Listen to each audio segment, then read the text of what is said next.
LDFന് വലിയ രീതിയിലുള്ള ഒരു തോൽവിയാണ് ഉണ്ടായത്. ഒന്ന് തിരുത്തണേ. എന്താ വലിയ രീതിയിലൊന്നും വേണ്ട, ഞങ്ങൾ പ്രതീക്ഷിച്ച വിജയം ഉണ്ടായിട്ടില്ല. എന്തെന്നായാലും ജയിക്കും എന്ന് വിചാരിച്ചു പോയി. ആളുകൾ ഇപ്പോ എന്തിനാ വോട്ട് ചെയ്യാതിരിക്കേണ്ട ഒരു കാര്യമില്ലല്ലോ, അപ്പൊ തോറ്റുപോയി. ആദ്യത്തെ ബഹിരാകാശ സഞ്ചാരി ആരാന്നാ ചോദിച്ച ഓർമ്മയില്ലേ? ആരാ അദ്ദേഹം പറഞ്ഞ മറുപടി? യഥാർത്ഥത്തിലാരാ അവൻ ചോദിക്കട്ടെ.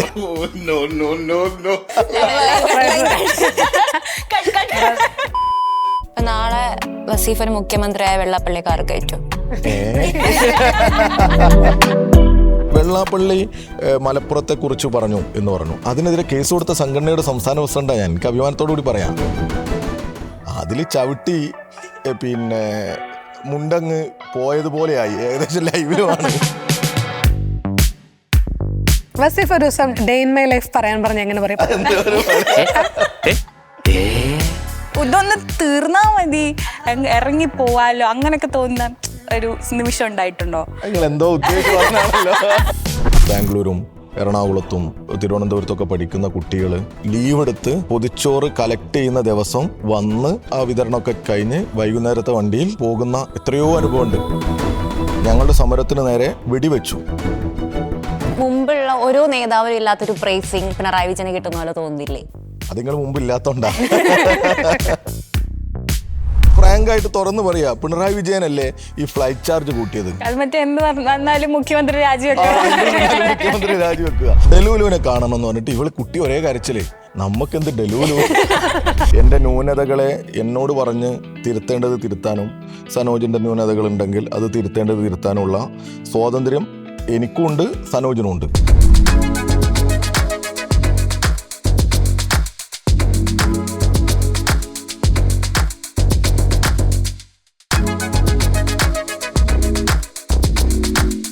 പിണറായി വിജയനെ ഇരട്ടച്ചങ്കെന്ന് ഞങ്ങളാരും പറയാറില്ല, ഞങ്ങൾ പാർട്ടിയിൽ നിന്നുള്ള ആരും പറയാറില്ല എന്ന് കഴിഞ്ഞ ദിവസം എം സ്വരാജ് പറഞ്ഞിട്ടുണ്ടായിരുന്നു. പക്ഷെ അതേ സമയത്ത് ഞങ്ങളുടെ ക്യാപ്റ്റനാന്ന് പറഞ്ഞിട്ട് ഒരു സൈഡിൽ നമ്മൾ പ്രചാരണം നടത്തുന്നതും പിന്നെ തിരുവാതിരയൊക്കെ നമ്മൾ കണ്ടിട്ടുണ്ട്, കാരണഭൂതൻ എന്നൊക്കെ പറഞ്ഞ് അങ്ങനെ കണ്ടിട്ടുണ്ട്. അപ്പോൾ അതിലൊരു നിലപാട് എങ്ങനെയാണ് ശരിക്കും? പാർട്ടിക്ക് വ്യക്തിയാണോ പാർട്ടിയാണോ? പാർട്ടിക്ക് പാർട്ടി തന്നെയല്ലേ, അതിൽ വേറെ തർക്കമൊന്നുമില്ല. ഒരു ടീമാകുമ്പോൾ അതിനൊരു ക്യാപ്റ്റൻ ഉണ്ടാവില്ലേ? ഏത് ടീമിനായാലും നമ്മൾ അങ്ങനെയാണല്ലോ കാണുന്നത്. അതിന് ഓരോ വാചകം ഉപയോഗിക്കുന്നു, ലീഡർ, ക്യാപ്റ്റൻ എന്നുള്ളതുപോലെ തന്നെയാണ്. ഒരു തെരഞ്ഞെടുപ്പിനെ നയിക്കുന്നത് ആരാ? മുഖ്യമന്ത്രിയായ സഖാവ് പിണറായി വിജയനാണ്. നേരത്തെ ആയിരുന്നെങ്കിൽ അന്നിപ്പോൾ EMS ഉള്ള സമയത്ത് EMS ആയിരിക്കും. ആ നിലനിൽക്കുന്ന മുഖ്യമന്ത്രി അടുത്ത തെരഞ്ഞെടുപ്പിനെ നേരിടുന്ന സമയത്ത് ലീഡ് ചെയ്യുന്നവരായിരിക്കുമല്ലോ. ഇന്നിപ്പോൾ കേരളത്തിലെ ഒരു തലമുതിർന്ന പോളിറ്റ് ബ്യൂറോ മെമ്പർ സഖാവ് പിണറായി വിജയനാണ്. സോ പക്ഷെ മുമ്പുള്ള ഓരോ നേതാവിനും ഇല്ലാത്തൊരു പ്രൈസിങ് പിണറായി വിജയന് കിട്ടുന്ന പോലെ തോന്നുന്നില്ലേ? അത് നിങ്ങൾ മുമ്പില്ലാത്തോണ്ടാ.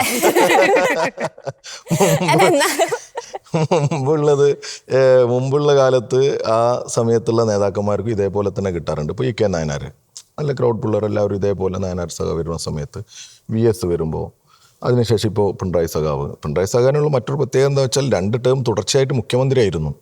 ഇപ്പോൾ നിങ്ങൾക്കായാലും എത്ര വിമർശിക്കുന്നവർക്കായാലും എന്താ നമുക്കൊരു വല്ലാത്ത ഇഷ്ടം തോന്നുന്ന ഒരു നേതാവല്ലേ? ഒരു തീരുമാനം എടുക്കാൻ, ഒരു ബോൾഡായിട്ടൊരു കാര്യങ്ങൾ പറയാൻ, എന്നാൽ നമുക്ക് കാര്യങ്ങൾ പോയി സംസാരിക്കാൻ വ്യത്യസ്ത ഉദാഹരണങ്ങളുണ്ട്. അപ്പോൾ ഒരു ലോങ് ടേമിലേക്ക് ഇപ്പോൾ നിങ്ങളോട് നിങ്ങളുടെ പ്രായത്തിൽപ്പെട്ട ആളുകളോട് മുഖ്യമന്ത്രി അല്ലെങ്കിൽ ഒരു ലീഡർ എന്ന് ചോദിക്കുമ്പോൾ ഫസ്റ്റ് വരുന്ന പേര് ഏതായിരിക്കും? പിണറായി വിജയൻ. അതിൽ തർക്കമില്ല. ആദ്യം വരുന്ന ഉത്തരം പിണറായി വിജയനായിരിക്കും. അതുകൊണ്ട് തന്നെയാണ് അദ്ദേഹത്തെ അങ്ങനെ ആളുകൾ വിശേഷിപ്പിക്കുന്നത്. ഇതിപ്പോൾ പിണറായി സഖാവ് വന്നിട്ട് എന്നെ ക്യാപ്റ്റൻ എന്ന് വിളിക്കണമെന്നോ സംഘം വിളിക്കണമെന്നോ അങ്ങനൊന്നും പറയുന്നല്ല. അത് ഓരോരുത്തരെ ഇഷ്ടപ്പെട്ട് പറയുന്നതാണ്. ഇപ്പം നിങ്ങളുടെ ഒരു തലമുറയുടെ വാചകങ്ങളായിരിക്കില്ല, അല്ലെങ്കിൽ നിങ്ങൾ ഉപയോഗിക്കുന്ന വാക്കുകളായിരിക്കില്ല ഞങ്ങളുടെ ക്യാമ്പസിലെ ഒന്നും ആ കലാലയങ്ങളിലെ ഒന്നും ഉപയോഗിക്കുന്ന വാക്കുകൾ. നിങ്ങളിപ്പോൾ ഉപയോഗിക്കുന്നത് വേറെ ആയിരിക്കും. ബ്രോ അല്ലേ? ബ്രോ കഴിഞ്ഞു മറ്റേ ഇതായി എന്താ വേറെ വാചകങ്ങളൊക്കെ ആയി. അപ്പോൾ അങ്ങനെ ഓരോ ഇതിലായിട്ട് വരുന്ന ഇതാണ്. ബോസെ എന്ന് വിളിക്കും. എന്താണ് ബോസെ? അതൊക്കെ തമ്മിൽ വിളിക്കുന്ന മുതിർന്ന ആളെയും വിളിക്കും ക്യാമ്പസിലൊക്കെ. അല്ലെങ്കിൽ ഇപ്പം നമ്മളൊക്കെ തന്നെ SFIൻ്റെ ഒക്കെ നേതാക്കന്മാരായിട്ട് ക്യാമ്പസിൽ പോകുന്ന സമയത്ത് നമ്മളായിട്ട് കുറച്ച് ഏജ് ഗ്യാപ്പൊക്കെ ഉണ്ടാവും. എന്നാലും നമ്മൾ ഒരു സഖാവായിട്ടൊക്കെ മുണ്ടൊക്കെ കൊടുത്ത് നല്ല ഉഷാറായിട്ട് നടക്കുമ്പോൾ എന്താണ് ബോസെ നിങ്ങൾ എത്ര നേരം കാത്തിരിക്കുന്നതെന്ന് ചോദിച്ചിട്ടൊക്കെ ഇവർ ചോദിക്കും. അത് ഓരോരുത്തരുടെ വിളിയുടെയും താല്പര്യമാണ്. പക്ഷേ പിണറായി സഖാവ് കേരളത്തിൻ്റെ ഒരു നേതാവാണ്. അത് പാർട്ടിയുടെ മാത്രമല്ല, അതിപ്പോൾ നമ്മൾ പാർട്ടി എന്നുള്ളതുകൊണ്ട് പറയല്ല, എത്രയോ നമ്മുടെയൊക്കെ സുഹൃത്തുക്കൾ മുസ്ലിം ലീഗിലും അതുപോലെ തന്നെ കോൺഗ്രസിലും യൂത്ത് കോൺഗ്രസിലും ഒക്കെ പ്രവർത്തിക്കുന്നവർ, അവരുടെ ഉള്ളിൽ ഒരു ലീഡർ എന്നുള്ള കൺസെപ്റ്റിൽ അദ്ദേഹം ഉണ്ട്. അപ്പൊ അതിന് ആപ്റ്റ് ആയിട്ടുള്ള വ്യക്തി തന്നെ ക്യാപ്റ്റൻ എന്നാ വിളിക്കൊക്കെ. ക്യാപ്റ്റൻ എന്നുള്ളത് അതുകൊണ്ടാണ്. അപ്പോൾ സ്വാഭാവികമായിട്ട് ഇപ്പോൾ നമ്മൾ ഇപ്പോൾ പ്രത്യേകിച്ച് ഈ ഒരു കാലഘട്ടത്തിൽ ക്യാച്ച് ചെയ്യാൻ പറ്റുന്ന വാചകങ്ങളും ഒരു ലീഡിങ് ന്യൂസ് അതൊക്കെ ഒരു ക്യാപ്ഷൻസും ഒക്കെ വരുന്ന സമയമല്ലേ, അതിൽ ഉപയോഗിച്ചു എന്നുള്ളതേ ഉള്ളൂ. ഞങ്ങളെ സംബന്ധിച്ചിടത്തോളം ഞങ്ങളുടെ പ്രിയപ്പെട്ട സഖാവ്. ഡിവൈഎഫ്ഐയിലേക്ക് വന്നാൽ ഇപ്പം വസീഫും സനോജും ആണ് അതിനെ നയിച്ചുകൊണ്ടിരിക്കുന്നത്. അപ്പോൾ ഒരു ഇന്റർവ്യൂവിൽ ഇങ്ങനെ രസമായിട്ട് പറയുന്നുണ്ട്, ഞാൻ ഭാര്യനെ വിളിക്കുന്നതിനെക്കാട്ടും കൂടുതൽ സനോജിനെയാണ് വിളിക്കുന്നത്. അപ്പോൾ സനോജുമായിട്ടുള്ള ബന്ധത്തിന് എങ്ങനെയാ വിശേഷിപ്പിക്കുക?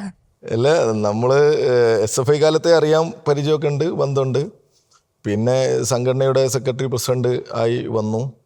അതിനുശേഷം സ്വാഭാവികമായിട്ടും ഞങ്ങളുടെ സംഘടനയെ മുന്നോട്ട് കൊണ്ടുപോകുന്ന കാര്യങ്ങൾ ആലോചിക്കുകയും സംസാരിക്കുകയും ചെയ്ത്, പിന്നെ എന്താണെന്നറിയില്ല, ഒരു നല്ല അങ്ങനെ ഉണ്ടല്ലോ, നമ്മൾ ഓരോരുത്തരോടും ഒരു കോംറേഡ്ഷിപ്പ് നന്നായി ഡെവലപ്പ് ചെയ്ത് വന്നു.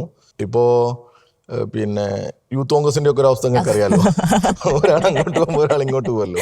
ഒരാളെ കുറിച്ച് എന്തുണ്ട് പുറത്തു പറയാൻ എന്നാലോചിക്കുമ്പോൾ എൻ്റെ ന്യൂനതകളെ എന്നോട് പറഞ്ഞ് തിരുത്തേണ്ടത് തിരുത്താനും, സനോജിൻ്റെ ന്യൂനതകൾ ഉണ്ടെങ്കിൽ അത് തിരുത്തേണ്ടത് തിരുത്താനുള്ള സ്വാതന്ത്ര്യം എനിക്കുണ്ട്, സനോജിനുമുണ്ട്. ഇപ്പം ഞാൻ ഇപ്പം ഇങ്ങോട്ട് വരികയാണെങ്കിലും ഞങ്ങളൊന്ന് വിളിച്ചു ചോദിച്ചിട്ട് അല്ല പോണോ പോണ്ടേ, അല്ല പറയേണ്ടത് ഇപ്പം നിങ്ങൾ ചോദിക്കുന്നത് എന്താ എന്നോട് പറഞ്ഞാലല്ലേ പറയാൻ പറ്റും. അങ്ങനെയല്ല, അതിൽ പോകണോ പോകണ്ടേ എന്നൊക്കെ ഞങ്ങൾ പരസ്പരം ആലോചിക്കും. അപ്പോൾ അവൻ ഇന്നലെ പറഞ്ഞത് എന്താ വെച്ചാൽ, നിങ്ങൾ ആദ്യം ഒന്ന് പോ, അപ്പൊ ടെസ്റ്റ് ചെയ്യാൻ വേണ്ടിട്ട് എന്നോട് പോയിട്ട് പിന്നെ നമുക്ക് നോക്കാം എന്നുള്ളതാണ്. പുതിയ കുട്ടി, നിങ്ങൾ പുതിയ പിള്ളേരാണല്ലോ, നിങ്ങൾ ഏത് വൈബിലാണെന്നുള്ളത് ഞാനാവുമ്പോൾ കുറച്ചുകൂടി ഡീൽ ചെയ്യുന്നുള്ളൊരു. ഇപ്പൊ ഈ രാഷ്ട്രീയക്കാരെ സംബന്ധിച്ച് വടിവൊത്ത മുണ്ട്, അങ്ങനെ ഷർട്ട്, ഉടയാത്ത ഷർട്ടൊക്കെ ഇട്ടിട്ടാണ് ഈ സമരത്തിനൊക്കെ പോകുമ്പോൾ ഈ മുണ്ടൊക്കെ എടുത്ത് പോകുമ്പോൾ അതൊരു തടസ്സമായിട്ട് തോന്നാറുണ്ടോ?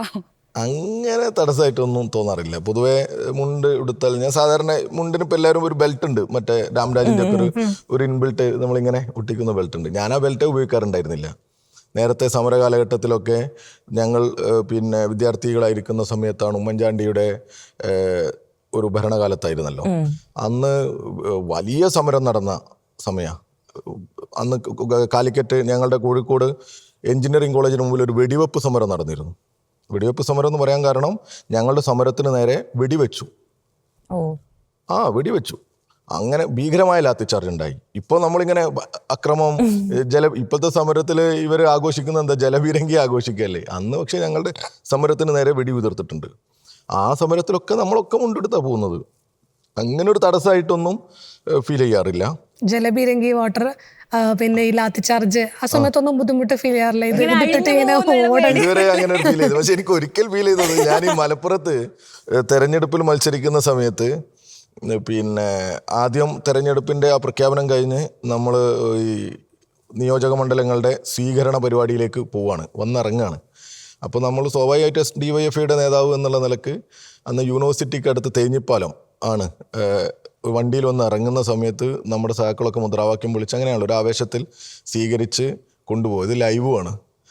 അതിൽ ചവിട്ടി പിന്നെ മുണ്ടങ്ങ് പോയതുപോലെയായി, ഏകദേശം ലൈവിലുമാണ്. അതിലെ എൻ്റെ ആകെ നമ്മൾ അപ്പോൾ സ്വാഭാവികമായിട്ട് നിങ്ങൾ പറഞ്ഞതുപോലെ അതുവരെ എൻ്റെ മുണ്ട് നമ്മൾ പൊതുവെ അങ്ങനെ വലിച്ചാലൊന്നും പോയില്ല. അതിനുശേഷമാണ് ഞാൻ അതുകൊണ്ട് അങ്ങനെ ഒരു മുണ്ട്, പിന്നെ മുണ്ട് ഷർട്ട് അങ്ങനെയൊന്നുമില്ല, നമ്മളൊരു പൊതുവെ അത് ഉപയോഗിച്ച് പോവാം. രാഷ്ട്രീയത്തിനപ്പുറം അധ്യാപകൻ കൂടെയാണല്ലോ. അപ്പൊ ഈ കുട്ടികളെ പഠിപ്പിക്കുന്ന സമയത്ത് അവരിൽ നിന്ന് എന്തെങ്കിലുമൊക്കെ പഠിച്ചിട്ടുണ്ടോ? പിന്നെ അവരിൽ നിന്നേ പഠിക്കാനുള്ളൂ. എല്ലാവരിൽ നിന്നും നമുക്ക് പഠിക്കാനുണ്ട്. പ്രത്യേകിച്ച് ആളുകളുമായിട്ടുള്ള ഈ ഒരു സംസാര ഇടപഴകലൊക്കെ ആണല്ലോ നമുക്ക് കൂടുതൽ ഒരു അറിവുകളൊക്കെ തരിക. അപ്പോൾ കുറേ കാര്യങ്ങൾ അവരിൽ നിന്ന് തന്നെയാണ് പഠിക്കുക. പിന്നെ കുറച്ച് കാലം എന്തെങ്കിലും രസമായിട്ടുള്ള രാഷ്ട്രീയ പ്രവർത്തകൻ എന്നുള്ള നിലയ്ക്ക് കൂടെ കുട്ടികൾക്ക് അറിയുന്നുണ്ടാവുമല്ലോ. അല്ല, അങ്ങനെ കുറേ അനുഭവങ്ങളുണ്ട്. പിന്നെ അതിൽ പ്രയാസം തോന്നിയ കുറേ അനുഭവങ്ങളുണ്ട്. ഒരു ദിവസം ക്ലാസ്സിൽ നിന്ന് ഞാൻ വരുമ്പോൾ ഒരു വിദ്യാർത്ഥി ഇറങ്ങിപ്പോകുന്ന ഒരു രംഗമുണ്ട്. പിന്നെ രാഷ്ട്രീയം കൊണ്ട് അല്ല, അധ്യാപകനായിട്ട് തർക്കിച്ചിട്ട് വെറുതെ +2-നാണല്ലോ, +2-ലെ കുട്ടികളല്ലേ, ആ പ്രായത്തിലെ കുട്ടികൾ അങ്ങനെയുള്ള പെട്ടെന്ന് ചിലപ്പം ദേഷ്യം പിടിക്കും, ചിലപ്പോൾ വീട്ടിലെ പ്രശ്നങ്ങൾ അങ്ങനെയൊക്കെ ഉണ്ടാവും. ഇറങ്ങിപ്പോകുന്ന സമയത്ത് പിന്നെ മറ്റൊരു അധ്യാപകൻ വന്നിട്ട് പിന്നെ തടഞ്ഞു നിർത്താൻ ശ്രമിച്ച് അങ്ങോട്ടും ഇങ്ങോട്ടും വർത്താനമായി. ഇവൻ്റെ ബാഗ് എടുത്തിട്ട് ഒരൊറ്റ ഏറാ അധ്യാപകനെ. നമ്മൾ മുമ്പ് നിന്ന് കാണുന്ന ബാഗ് എടുത്തിട്ട് ആ അധ്യാപകൻ പാവം നേരത്തെ വേറൊരു അസുഖമായിട്ട് കിടപ്പിലൊക്കെ ആയി പോയി. പിന്നെ അങ്ങനെ ഒരു അനുഭവം ഉണ്ടായിട്ടുണ്ട്. അപ്പോൾ അതൊക്കെ കാണുമ്പോൾ നമുക്കൊരു വല്ലാത്ത അസ്വസ്ഥയാവും. മറ്റൊരു ദിവസം ഇതേപോലെ ന്യൂ ഇയറിന് നമുക്ക് ഇപ്പോൾ ആലോചിക്കുമ്പോൾ തമാശയായി തോന്നും. ഞങ്ങൾ സ്റ്റാഫ് റൂമിൽ ഇരിക്കുന്നു. അപ്പോൾ പൊടുന്നനെ ഭയങ്കര ശബ്ദം. സംഗതി ക്ലാസ് റൂമിൽ നിന്ന് പടക്കം പൊട്ടിച്ചതാ. അപ്പോൾ ഒരു വല്ലാത്ത ഫീലാണല്ലോ അതൊക്കെ. ഇങ്ങനെ നമ്മൾ ഒരിക്കലും പ്രതീക്ഷിക്കൂല. വസീഫൊക്കെ പഠിക്കുമ്പോ ഇങ്ങനെ കുർത്തക്കിടക്ക് ഉണ്ടായിരുന്നോ? അത് നമ്മൾ പറയില്ലല്ലോ. പക്ഷെ അതൊക്കെ ഒരു രസമാണ്. കുട്ടികളുമായിട്ടൊക്കെ നല്ല രസകരമായിട്ട് പോകും. പിന്നെ ഞാൻ അധ്യാപകൻ ഇതാണെങ്കിലും ഞങ്ങൾ ഹയർ സെക്കൻഡറിയിൽ അന്ന് സ്പോർട്സിന്റെ അധ്യാപകരൊന്നുമില്ല. അപ്പോൾ കുട്ടികളെയും കൂട്ടിയിട്ട് പിന്നെ എൻ്റെ സ്കൂളിലാണെങ്കിൽ അവിടെ ഗ്രൗണ്ടിനൊരു പരിമിതി ഉണ്ട് ഫുട്ബോളൊക്കെ കളിപ്പിക്കാനൊക്കെ. അപ്പോൾ ഫുട്ബോളിനോടൊക്കെ ഒരു ഇഷ്ടമാണ് നമുക്ക്. അപ്പോൾ നമുക്കൊക്കെ കിട്ടാത്ത അന്നത്തെ ഒരു സാഹചര്യം ഉണ്ടല്ലോ, സ്കൂളിൽ ഒരു ഫുട്ബോൾ തന്നിട്ട് എല്ലാവരും കൂടി ഒരുമിച്ച് ഗ്രൗണ്ടിൽ വിടുക, ഏതെങ്കിലും ടൂർണമെൻറ്റിന് കൊണ്ടുപോകാതെ അങ്ങനെ കൊണ്ടുപോകുന്നില്ല. അതിനൊന്നും അത്ര ഒരു പ്രാധാന്യം ഉണ്ടായിരുന്നില്ല. അതൊന്നും മെനക്കെടാറില്ല. എന്തിന് ലാബിൽ വരെ ടെസ്റ്റ് ട്യൂബ് ഇങ്ങനെ കാണിച്ചാറില്ലല്ലേ, ഇപ്പം എല്ലാം മാറിയില്ലേ. അപ്പോൾ ആ സാഹചര്യത്തിൽ ഞാൻ കുട്ടികളെയും കൂട്ടിയിട്ട് നമ്മളുടെ അടുത്താണ് കക്കാടംപൊയിലെ സ്കൂളിലെ ഗ്രൗണ്ടിലേക്കൊക്കെ പോകും. അവിടെ നിന്ന് കുട്ടികളെ കളിപ്പിക്കും. അത് അവരുമായിട്ടൊരു വല്ലാത്തൊരു ഇൻറ്റിമസി ഉണ്ടാക്കും. അപ്പോൾ ഇപ്പോഴും ആ സമയത്തെ കുട്ടികളൊക്കെ കാണുമ്പോഴും അങ്ങനെ ഉണ്ടല്ലോ ഈ ആക്ടിവിറ്റിയിലൊക്കെ പങ്കെടുക്കുന്നുണ്ട്. അത് ഞാൻ പഠിപ്പിക്കുന്ന കൊമേഴ്സ് ആണെങ്കിലും സയൻസിലെയും ഹ്യൂമാനിറ്റീസിലെയും ഒക്കെ കുട്ടികൾ നമ്മളായിട്ട് ഒരു സൗഹൃദം ഉണ്ടാവും. ഈ ഒരു സ്പോർട്സ്, ഈ ആർട്സിൽ കുട്ടികളെ കൊണ്ടുപോവുക. നമ്മൾ അതിൻ്റെ ഒരു താല്പര്യത്തിൽ ഇങ്ങനെ ഒന്നാമത് SFIയും യൂണിവേഴ്സിറ്റി യൂണിയനും ഒക്കെ ആയതുകൊണ്ട് ആ ഒരു ആക്ടിവിറ്റിയായിട്ട് കുട്ടികളുമായിട്ട് നന്നായിട്ട് ചേരാറുണ്ടായിരുന്നു. കുട്ടികളുടെ കാര്യം പറഞ്ഞു കൂട്ടത്തില്ലേ, ഇപ്പോഴത്തെ കുട്ടികൾക്ക് പൊളിറ്റിക്സ് ഇല്ല, അങ്ങനെ പല തരത്തിലും വിമർശനങ്ങളൊക്കെ വരുന്നുണ്ട്. പക്ഷേ അതൊക്കെ തെറ്റാണെന്ന് കാണിക്കുന്ന പല ഉദാഹരണങ്ങൾ നമ്മൾ കലോത്സവത്തിന് ഉൾപ്പെടെ കണ്ടതുമാണ്. അപ്പോൾ വസീഫിനെ സംബന്ധിച്ച് ഇപ്പോഴത്തെ കുട്ടികൾ പൊളിറ്റിക്സിൽ എത്രത്തോളം ഇൻവോൾവ് ആവുന്നു എന്നുള്ളതാണ്. എന്നെക്കാളും അതിന് മറുപടി പറയാൻ കുറച്ചുകൂടി നന്നായിരുന്നു. രാഷ്ട്രീയവാദം, അതായത് പൊളിറ്റിക്കൽ, നിങ്ങൾ പറഞ്ഞ പ്രകാരം നിങ്ങൾ പ്രായത്തിൽ അങ്ങനെ ഉണ്ടല്ലോ കുട്ടികൾ. അപ്പോ അതില് കുട്ടികൾ പൊളിറ്റിക്കൽ അല്ല എന്ന് പറയില്ലേ, അതായത് അരാഷ്ട്രീയവാദം, ഏതെങ്കിലും ഒരു പൊളിറ്റിക്കൽ പാർട്ടി എന്നുള്ളതല്ല, പക്ഷെ രാഷ്ട്രീയം എനിക്കിഷ്ടമല്ല എന്ന് പറയുന്ന കുട്ടികൾ ഇപ്പോഴും ഉണ്ട്. പക്ഷെ അത് ഇന്ന് മാത്രമൊന്നുമല്ല, അന്നും ഉണ്ട്. പിന്നെ രാഷ്ട്രീയക്കാരന് ഇഷ്ടമല്ല, പിന്നെ അവരോട് സംസാരിക്കാൻ മടി കാണിക്കില്ല. ഞാൻ ലാസ്റ്റ് ബാച്ച് പ്രീ ഡിഗ്രിയാ. നമുക്ക് ജൂനിയേഴ്സ് ഇല്ല. അന്ന് ഡിഗ്രി കുട്ടികൾ, PG അങ്ങനെയൊക്കെയുള്ള അവരെ എടുത്ത് നമ്മൾ ചെറിയ കുട്ടിയായിട്ട് ചെല്ലും. 10ാം ക്ലാസ് കഴിഞ്ഞ് നേരിട്ട് കോളേജിലേക്കാണ് പോകുന്നത്. നിങ്ങളൊക്കെ +2 അല്ലേ? അന്ന് +2 തുടങ്ങിയിട്ടുണ്ട്, ഇത് കോളേജുണ്ട്. അതും കോളേജിൽ പോകാനുള്ള ഒരു ആഗ്രഹത്തിൽ പോയതാണ്. അപ്പോൾ അന്നും നമ്മൾ കോളേജിൽ പോകുമ്പോൾ എൻ്റെ ആഗ്രഹം എന്താ, ഞാൻ അന്നേ ബാലസംഘവും ഒരു SFIയുടെ ഒരു താല്പര്യമൊക്കെ ആയിട്ട് അന്നേ മെമ്പർഷിപ്പൊക്കെ കൊടുത്ത്, പിന്നെ ഓട്ടോഗ്രാഫിൽ SFI എന്നൊക്കെ അത്രയൊരു അങ്ങനെയാണ് നമ്മുടെ ഒരു ഇഷ്ടമായിരുന്നു. അങ്ങനെ കോളേജിൽ പോയതാ. അപ്പോൾ ആ കോളേജിൽ പോകുമ്പോൾ ഞങ്ങൾ കുറച്ച് പേര് SFIയിലൊക്കെ ഉണ്ടായിരുന്നുള്ളൂ. ഇതേപോലെ തന്നെയാണ് നമ്മളോട് കൂട്ടുകൂടാൻ നമ്മൾ SFI ആയതുകൊണ്ട് താല്പര്യം കാണിക്കാതിരിക്കും. അന്ന് നമ്മളൊരു 2001, 2002 ആ കാലത്തൊക്കെ കൂട്ടുകൂട്ടാത്തവർ എത്രയോ ഉണ്ട്. അത് ഇന്നും ഉണ്ടാവും.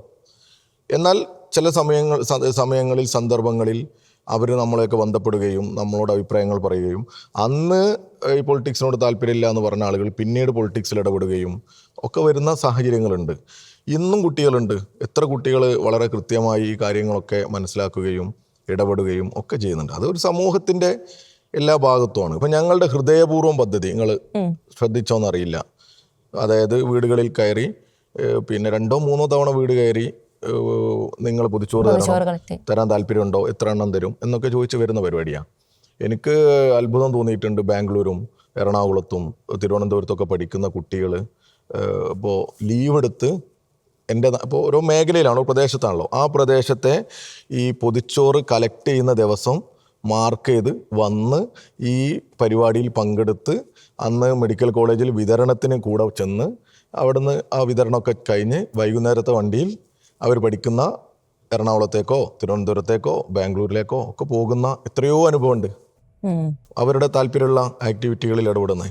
വയനാട് നമ്മൾ ചൂരൽമലയിലും മുണ്ടക്കയിലും ഒക്കെ ഉണ്ടായിരുന്ന ദുരന്ത സമയത്ത് കണ്ണ് നിറഞ്ഞു പോയിട്ടുണ്ട്. എത്ര ചെറുപ്പക്കാരാണ്. നമ്മളങ്ങനെ ഒരു പിന്നെ എല്ലാവരോടും വരാനൊന്നും പറഞ്ഞിരുന്നില്ല. കാരണം അവിടെ റെസ്ട്രിക്റ്റഡ് ആയിരുന്നല്ലോ.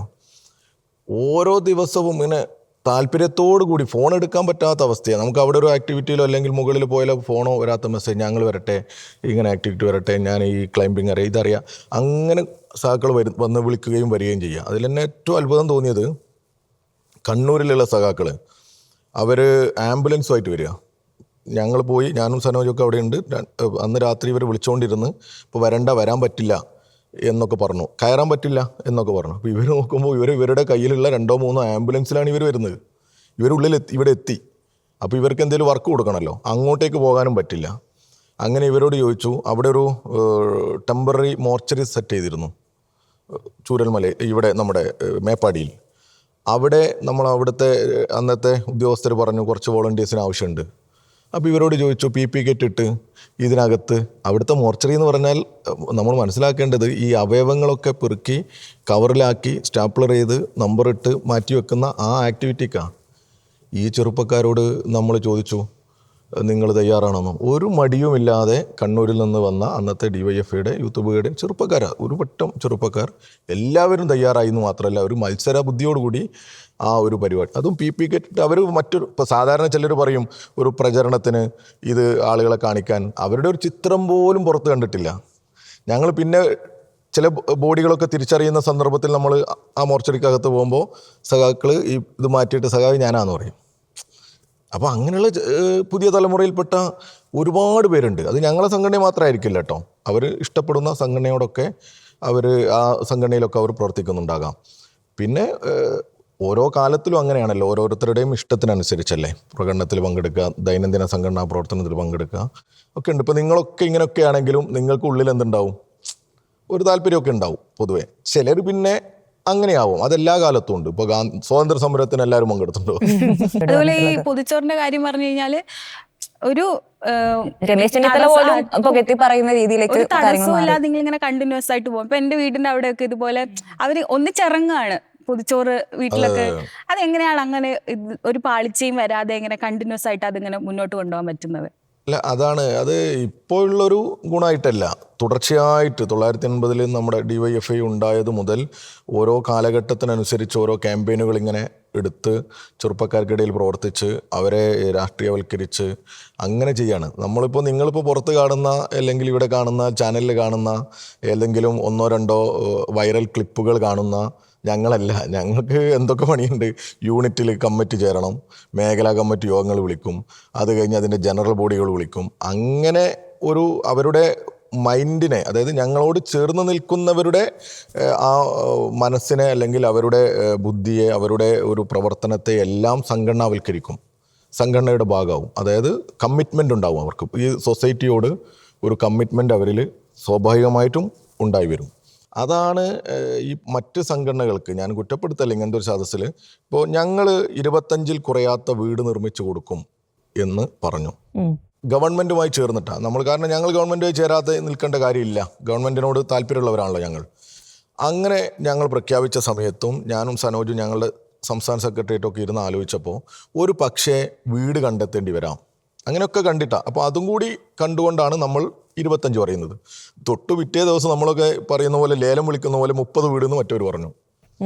ഞങ്ങൾ ഈ തെരുവിലിറങ്ങി, ആക്രി പെറുക്കി, കല്ല് ചുമന്നു, സാധനങ്ങൾ വിൽപ്പന നടത്തി. അതിൽ തന്നെ ചൂരൽമലയിലെ ജിതിൻ എന്ന് പറയുന്ന ഞങ്ങളുടെ അവിടുത്തെ മേഖലാ സെക്രട്ടറി, അദ്ദേഹത്തിൻ്റെ കൂടെ പ്രവർത്തിച്ച ഷാജഹാൻ ഉൾപ്പെടെ ഒലിച്ചു പോയതാണ്. ആ ഷാജഹാൻ്റെ മോളാണ് നൈസ മോള്, നരേന്ദ്രമോദി വന്നപ്പോൾ. അങ്ങനെ ആ സാഹചര്യത്തിൽ ഈ ജിതിൻ വന്നിട്ട് ഞങ്ങളോട് ആദ്യം അദ്ദേഹത്തിൻ്റെ കല്യാണത്തിന് നീക്കി വെച്ച പണം ഞങ്ങൾക്ക് തരിക. അതൊക്കെ ഒരു വല്ലാത്ത ഫീലാണ്. ഞങ്ങൾ പുറത്ത് ഇതിനൊരു പണവുമായി റെസീറ്റുമായി സാധാരണ ഞങ്ങൾ സമ്മേളനത്തിനൊക്കെ പിരിക്കുന്ന പോലെ ഇപ്പോൾ നിങ്ങൾ അത് സംഘടനയുമായി ബന്ധമില്ലാത്ത പുറത്ത് ആളുകളോട് പണമായിട്ടൊന്നും ഞങ്ങൾ പോയിട്ടില്ല, അങ്ങനെ ഒരു പിരിവേദിനം നടന്നിട്ടില്ല. പിന്നെ ഞങ്ങളുടെ അകത്തുള്ള ഞങ്ങളുടെ സഖാക്കൾ ഇതുപോലെ നീക്കി വെച്ച പണം, പിറന്നാളിന് നീക്കി വെച്ച പണം, ചിലപ്പോൾ അവരുടെ ഒരു റിങ്, അതൊക്കെ തന്നിട്ടുണ്ട്. റിങ്, മാല, ഞങ്ങളുള്ളിൽ തന്നെ അങ്ങനെ മൊബിലൈസ് ചെയ്യണം. അതൊരു വല്ലാത്ത താല്പര്യത്തോടു കൂടി ആളുകൾ ഇറങ്ങുക. ഞങ്ങൾ 20-40 ലക്ഷം രൂപ കളക്ട് ചെയ്തു ഈ കേരളത്തിൽ നിന്ന്. എന്നാൽ നിങ്ങളൊക്കെ മീഡിയ സ്പേസ് കൊടുക്കുന്ന മറ്റൊരു സംഘടനക്ക് അവർ പിരിച്ചതും അവർ പറഞ്ഞതിനോട് ഒരിക്കലും നീതി പുലർത്താൻ പറ്റാത്ത ഒരു സംഖ്യയാണ്. ആദ്യം പറഞ്ഞത് 86 ലക്ഷം, അവസാനം അവർ കൊടുത്തത് 1 കോടിയാണ്. അതാ വ്യത്യാസം. അത് ഞങ്ങളുടെ ഒരു സംഘടനയുടെ ഒരു ഫലവും അതിനു വേണ്ടിയിട്ട് ഇങ്ങ് ഇറങ്ങാനുള്ളൊരു മനസ്സുമാണ്. ഇതിപ്പോൾ ഞാനോ സനോജോ അല്ലല്ലോ, ഞങ്ങളിലെ മറ്റൊരാൾ. അത് താഴോട്ട് അങ്ങനെ പടർന്നു കിടക്കുന്ന ഒരു സംഘടനാ സംവിധാനമുണ്ട്. അതിന് ഏറ്റക്കുറച്ചിലുകളുണ്ടാവും പല സ്ഥലങ്ങൾക്കനുസരിച്ച്, ആ പ്രദേശത്തെ നേതൃത്വത്തിനനുസരിച്ചൊക്കെ വ്യത്യാസം ഉണ്ടാവും. ഈ പൊതിച്ചോറിന്റെ ഒരു വിജയം എന്ന് പറഞ്ഞു കഴിഞ്ഞാൽ ഇടത് അനുഭാവികളുടെ വീട്ടിൽ നിന്ന് മാത്രമായിരിക്കില്ലല്ലോ നമ്മൾ പൊതിച്ചോറ് വാങ്ങുന്നുണ്ടാവുക. സാധാരണക്കാരായ ചിലപ്പോൾ ഒരു രാഷ്ട്രീയമൊന്നും ഇല്ലാത്ത ആൾക്കാരുടെ വീട്ടിൽ നിന്നും വാങ്ങുന്നുണ്ടാവും. അവരത് തരാൻ വില്ലിങ്ങും ആയിരിക്കും. അപ്പൊ അതും കൂടെ അതിന്റെ ഒരു ആ വിജയത്തിന്റെ ഒരു അത് ഏത് പ്രവർത്തനത്തിനും അങ്ങനെയാണല്ലോ. അപ്പോൾ തെരഞ്ഞെടുപ്പിലായാലും ഇടതുപക്ഷത്തിന് വോട്ട് ചെയ്യുന്നതിൽ മറ്റ് രാഷ്ട്രീയ ചിന്താഗതിക്കാരൊക്കെ ഉണ്ടാവില്ലേ? ഇതിലും അങ്ങനെ തന്നെയാണ്. ഇതിലിപ്പോൾ ചിലപ്പോൾ നമ്മുടെ പ്രദേശത്ത് ഇപ്പോൾ ഞാൻ വീട് കയറി ഭക്ഷണം വാങ്ങാൻ പോകുമ്പോൾ എൻ്റെ വീടിനടുത്തുള്ള ഒരു തീവ്രമായി ഞങ്ങളെ എതിർക്കുന്ന ഒരു രാഷ്ട്രീയ പാർട്ടിക്കാരൻ്റെ വീട്ടിൽ ഒരു പക്ഷേ പോകില്ല. അതെൻ്റെ ഒരു മൈൻഡാണ്. എന്നാൽ ചിലർ പോകും. ഞാൻ പോയില്ലെങ്കിലും ചിലപ്പോൾ ഇങ്ങനെ ഒരു ആക്ടിവിറ്റി ഇപ്പോൾ നേരത്തെ നിങ്ങൾ പറഞ്ഞതുപോലെ കാണുമ്പോൾ നിങ്ങൾ എന്ത് ചെയ്യും? അതിൽപ്പെട്ട നിങ്ങൾക്ക് ബന്ധമുള്ള ഒരാളെ വിളിച്ചു ചോദിക്കുകയോ എന്താ എൻ്റെ വീട്ടിൽ നിന്ന് വാങ്ങാത്തത് എന്നൊക്കെ ചോദിക്കുന്ന ഒരു രംഗം ഉണ്ടാവും, ഒരു അനുഭവം ഉണ്ടാവും. അപ്പോൾ സ്വാഭാവികമായിട്ടും അത് ഇങ്ങനെ എക്സ്റ്റെൻഡ് ചെയ്യും. അങ്ങനെയാണ്. ഇപ്പോൾ കോഴിക്കോട് മെഡിക്കൽ കോളേജിൽ പൊതിച്ചോറ് തുടങ്ങുന്നത് ഞങ്ങളൊക്കെ ജില്ലാ ഭാരവാഹി ആയിരിക്കുന്ന സമയത്ത്, ഞാൻ ജില്ലാ സെക്രട്ടറിയും പിന്നെ ലിജീഷ് എന്ന് പറഞ്ഞാൽ ഞങ്ങൾ ജില്ലാ പ്രസിഡൻ്റൊക്കെ ആയിരിക്കുന്ന സമയത്താണ്. ഞങ്ങൾ സത്യത്തിൽ അവിടെ തിരുവനന്തപുരത്തൊക്കെ തുടങ്ങിയതാണ്. ഞങ്ങൾ തുടങ്ങാൻ നിൽക്കുന്ന സമയത്ത് വേണോ വേണ്ടേ എന്നുള്ള ആലോചന, ഈ പറയുന്ന പോലെ ഇത് വിജയിക്കുമോ, ഇന്ന് തുടങ്ങി നാളെ ഇത് കൊടുക്കാൻ പറ്റിയിട്ടില്ലെങ്കിൽ ആകെ മോശമായില്ലേ? ഇത് പ്രതീക്ഷിച്ച ആളുകൾ നിൽക്കുമല്ലോ. ഈ ചോറ് പ്രതീക്ഷിച്ച് നിൽക്കുന്ന ആളുകൾ ഇങ്ങനെ വരുന്ന സമയത്ത് ചോറില്ല എന്ന് പറയുമ്പോൾ ഒരു വല്ലാത്ത അസ്വസ്ഥതയല്ലേ?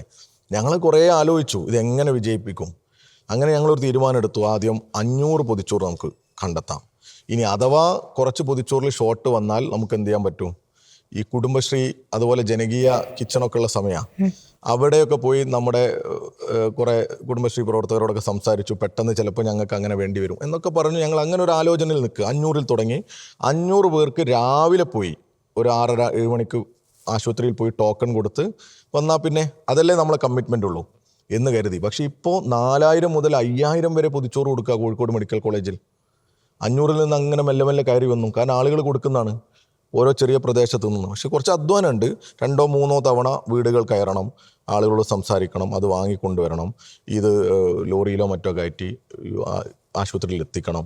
പക്ഷെ അതൊരു ഭയങ്കര ഒരു സാറ്റിസ്ഫാക്ഷനാണ്. പ്രത്യേകിച്ച് ഓരോ കമ്പാർട്ട്മെൻറ്റായി ആളുകളെ മനുഷ്യരെ മാറ്റുന്ന ഈ കാലഘട്ടത്തിൽ എല്ലാ മനുഷ്യരെയും ഒരുമിച്ച് നിന്ന് ഇപ്പോൾ പൊതിച്ചോറ് കൊടുക്കുന്ന ആളുകളുടെ രാഷ്ട്രീയം, അതായത് ഞങ്ങൾക്ക് പൊതിച്ചോറ് തരുന്ന ആളുകളുടെ രാഷ്ട്രീയമോ മതമോ ഒന്നും ഒരു പ്രശ്നമില്ല. ഞങ്ങൾ കൊടുക്കുമ്പോൾ ഈ DYFIക്കാർ കൊണ്ടുപോയി മെഡിക്കൽ കോളേജ് കൊടുക്കുമ്പോൾ ഒന്നും നോക്കുന്നില്ല, മുന്നിൽ വരുന്ന ആളുകൾക്ക് ഇങ്ങനെ എടുത്തങ്ങ് കൊടുക്കുക എന്നുള്ളതേ ഉള്ളൂ. അപ്പോൾ അതൊരു ആളുകളെ ചേർത്ത് നിർത്തുന്ന ഒരു പ്രവർത്തനം കൂടിയല്ലേ. അപ്പോൾ അതുകൊണ്ടൊക്കെയാണ് അതിൻ്റെ ഒരു വിജയം തുടർച്ചയായിട്ട്.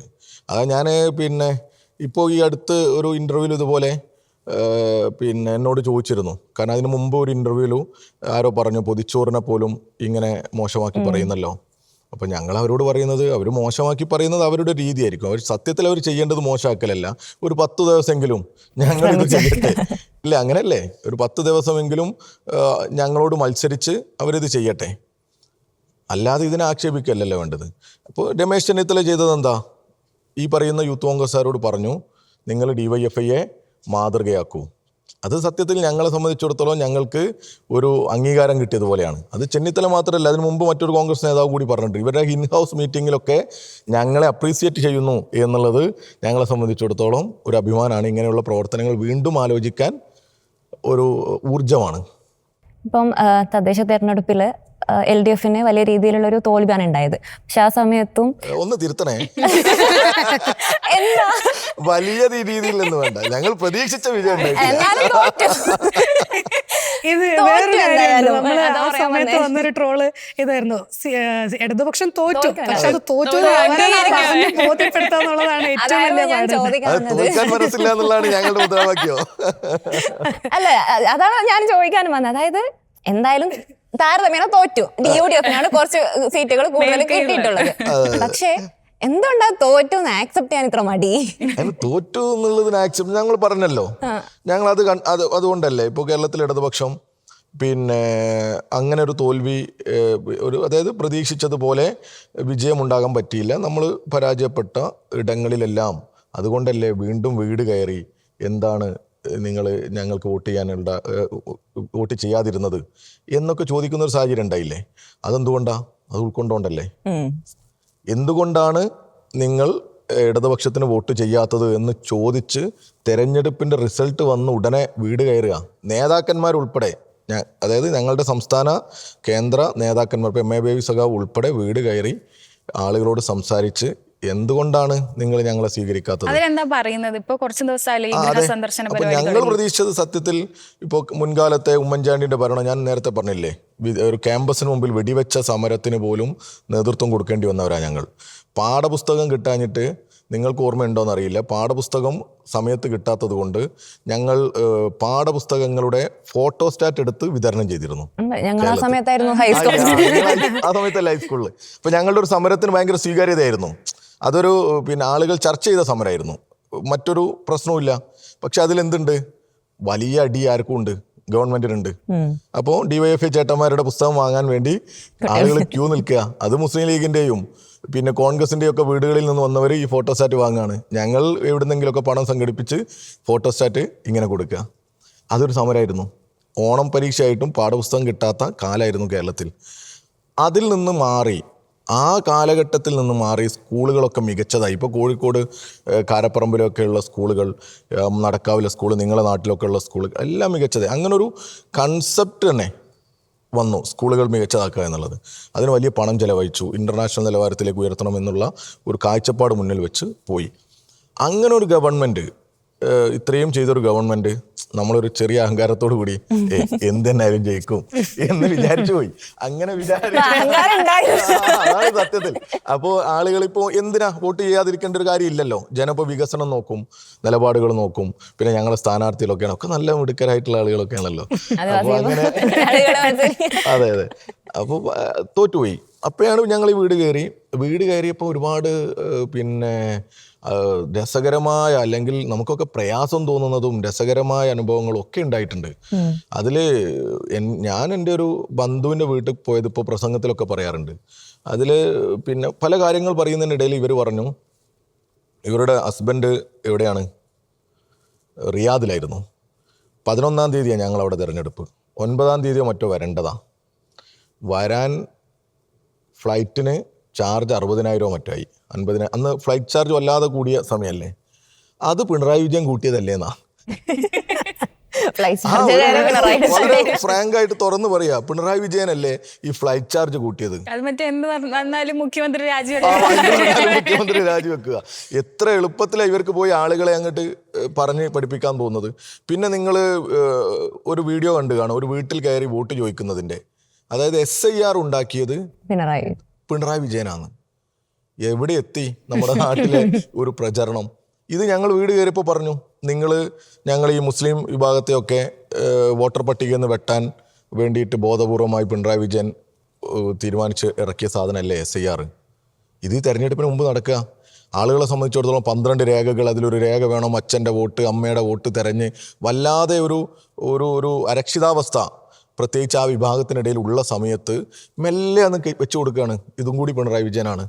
ആ സമയത്ത് തന്നെ മറ്റു പല പ്രചരണങ്ങളും, ഇപ്പോൾ വെള്ളാപ്പള്ളി നടേശനുമായി ബന്ധപ്പെട്ട വിഷയങ്ങൾ, ശബരിമലയിലെ വിഷയങ്ങൾ, ഇതൊക്കെ എടുത്ത് മറ്റു പലതിനെയും മറച്ച്, അപ്പോൾ താൽക്കാലികമായിട്ടെങ്കിലും ആളുകളുടെ മനസ്സിലേക്ക് ഞങ്ങളെന്തോ ഒരു വലിയ ഭീകരവാദികൾ, മോശക്കാർ അങ്ങനെയുള്ളൊരു വല്ലാത്ത പ്രചരണത്തിലേക്ക്. ഇപ്പോൾ BJPയുടെയും കോൺഗ്രസിൻ്റെയും ഒരു തെരഞ്ഞെടുപ്പ് വാഹനം നമ്മുടെ മുമ്പിൽ വന്ന്, ഇപ്പോൾ നിങ്ങളുടെ റിപ്പോർട്ടർ ചാനലിന് മുമ്പിൽ വന്ന് നിന്നു. ഏതാണെന്ന് നിങ്ങൾക്ക് തിരിച്ചറിയാൻ പറ്റില്ല. അവരുടെ കൊടിയോ മറ്റോ ഇല്ലെങ്കിൽ രണ്ടിൽ നിന്നും വരുന്നത് ഒരേ ആക്ഷേപങ്ങളാ, ഒരേ പാട്ടാ. ഇത് അത് വരിക. പക്ഷെ യഥാർത്ഥത്തിൽ അതല്ലല്ലോ. പിന്നെയും നമ്മൾ കാണുകയല്ലേ സോണിയാഗാന്ധിയും അതുപോലെ മറ്റു പല സംഭവങ്ങളും അടൂർ പ്രകാശുമായിട്ടുള്ള ബന്ധങ്ങളും ഒക്കെ വരിക. അവിടെ ഒരു ക്രൈം നടന്നു, ആ ക്രൈമിന് അന്വേഷണം നടക്കുന്നുണ്ട്. പക്ഷെ ആ ക്രൈം കൊണ്ടെല്ലാം അങ്ങ് മറക്കണം, അല്ലെങ്കിൽ ഒഴിവാക്കണം, റദ്ദ് ചെയ്യപ്പെടണം എന്ന് പറഞ്ഞു വരുന്ന ഒരു സാഹചര്യമൊക്കെ ഉണ്ട്. അപ്പോൾ ഇങ്ങനെയൊക്കെയുള്ള ചർച്ചകൾ സമൂഹത്തിൽ ഉണ്ടാകുന്നുണ്ട്, പല പല പ്രശ്നങ്ങൾ.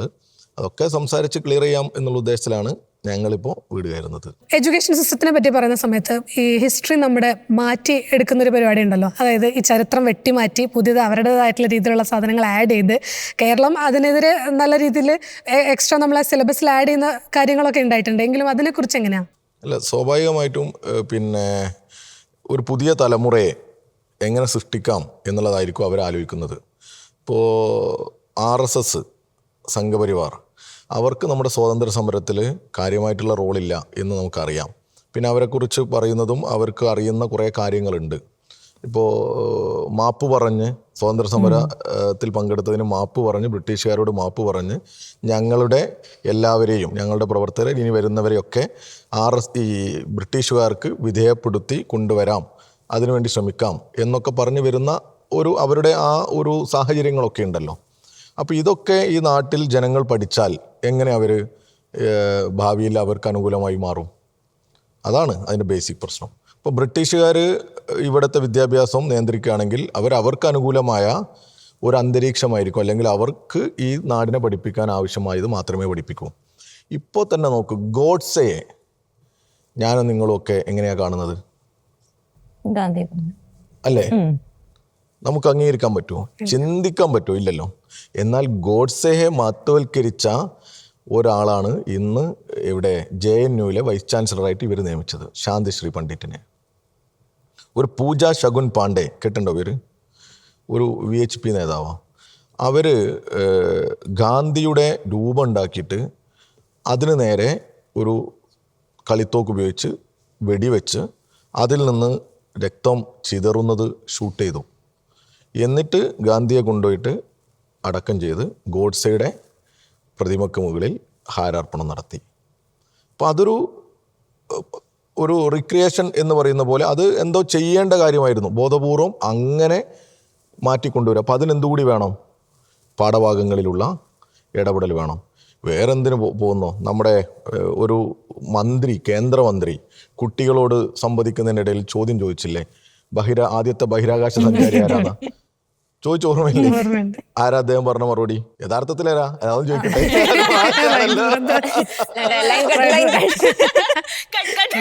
അതെ, ആദ്യം ബഹിരാകാശ മാഷാണല്ലോ അല്ലെ, യൂറി ഗഗാറിൻ നമ്മൾ പറയും. അപ്പൊ അതില് സോവിയറ്റ് യൂണിയനിലൊക്കെ ഉണ്ടായിരുന്ന അവര് നമ്മളങ്ങനെയാ പഠിക്കുന്നത്, പഠിച്ചില്ലേ?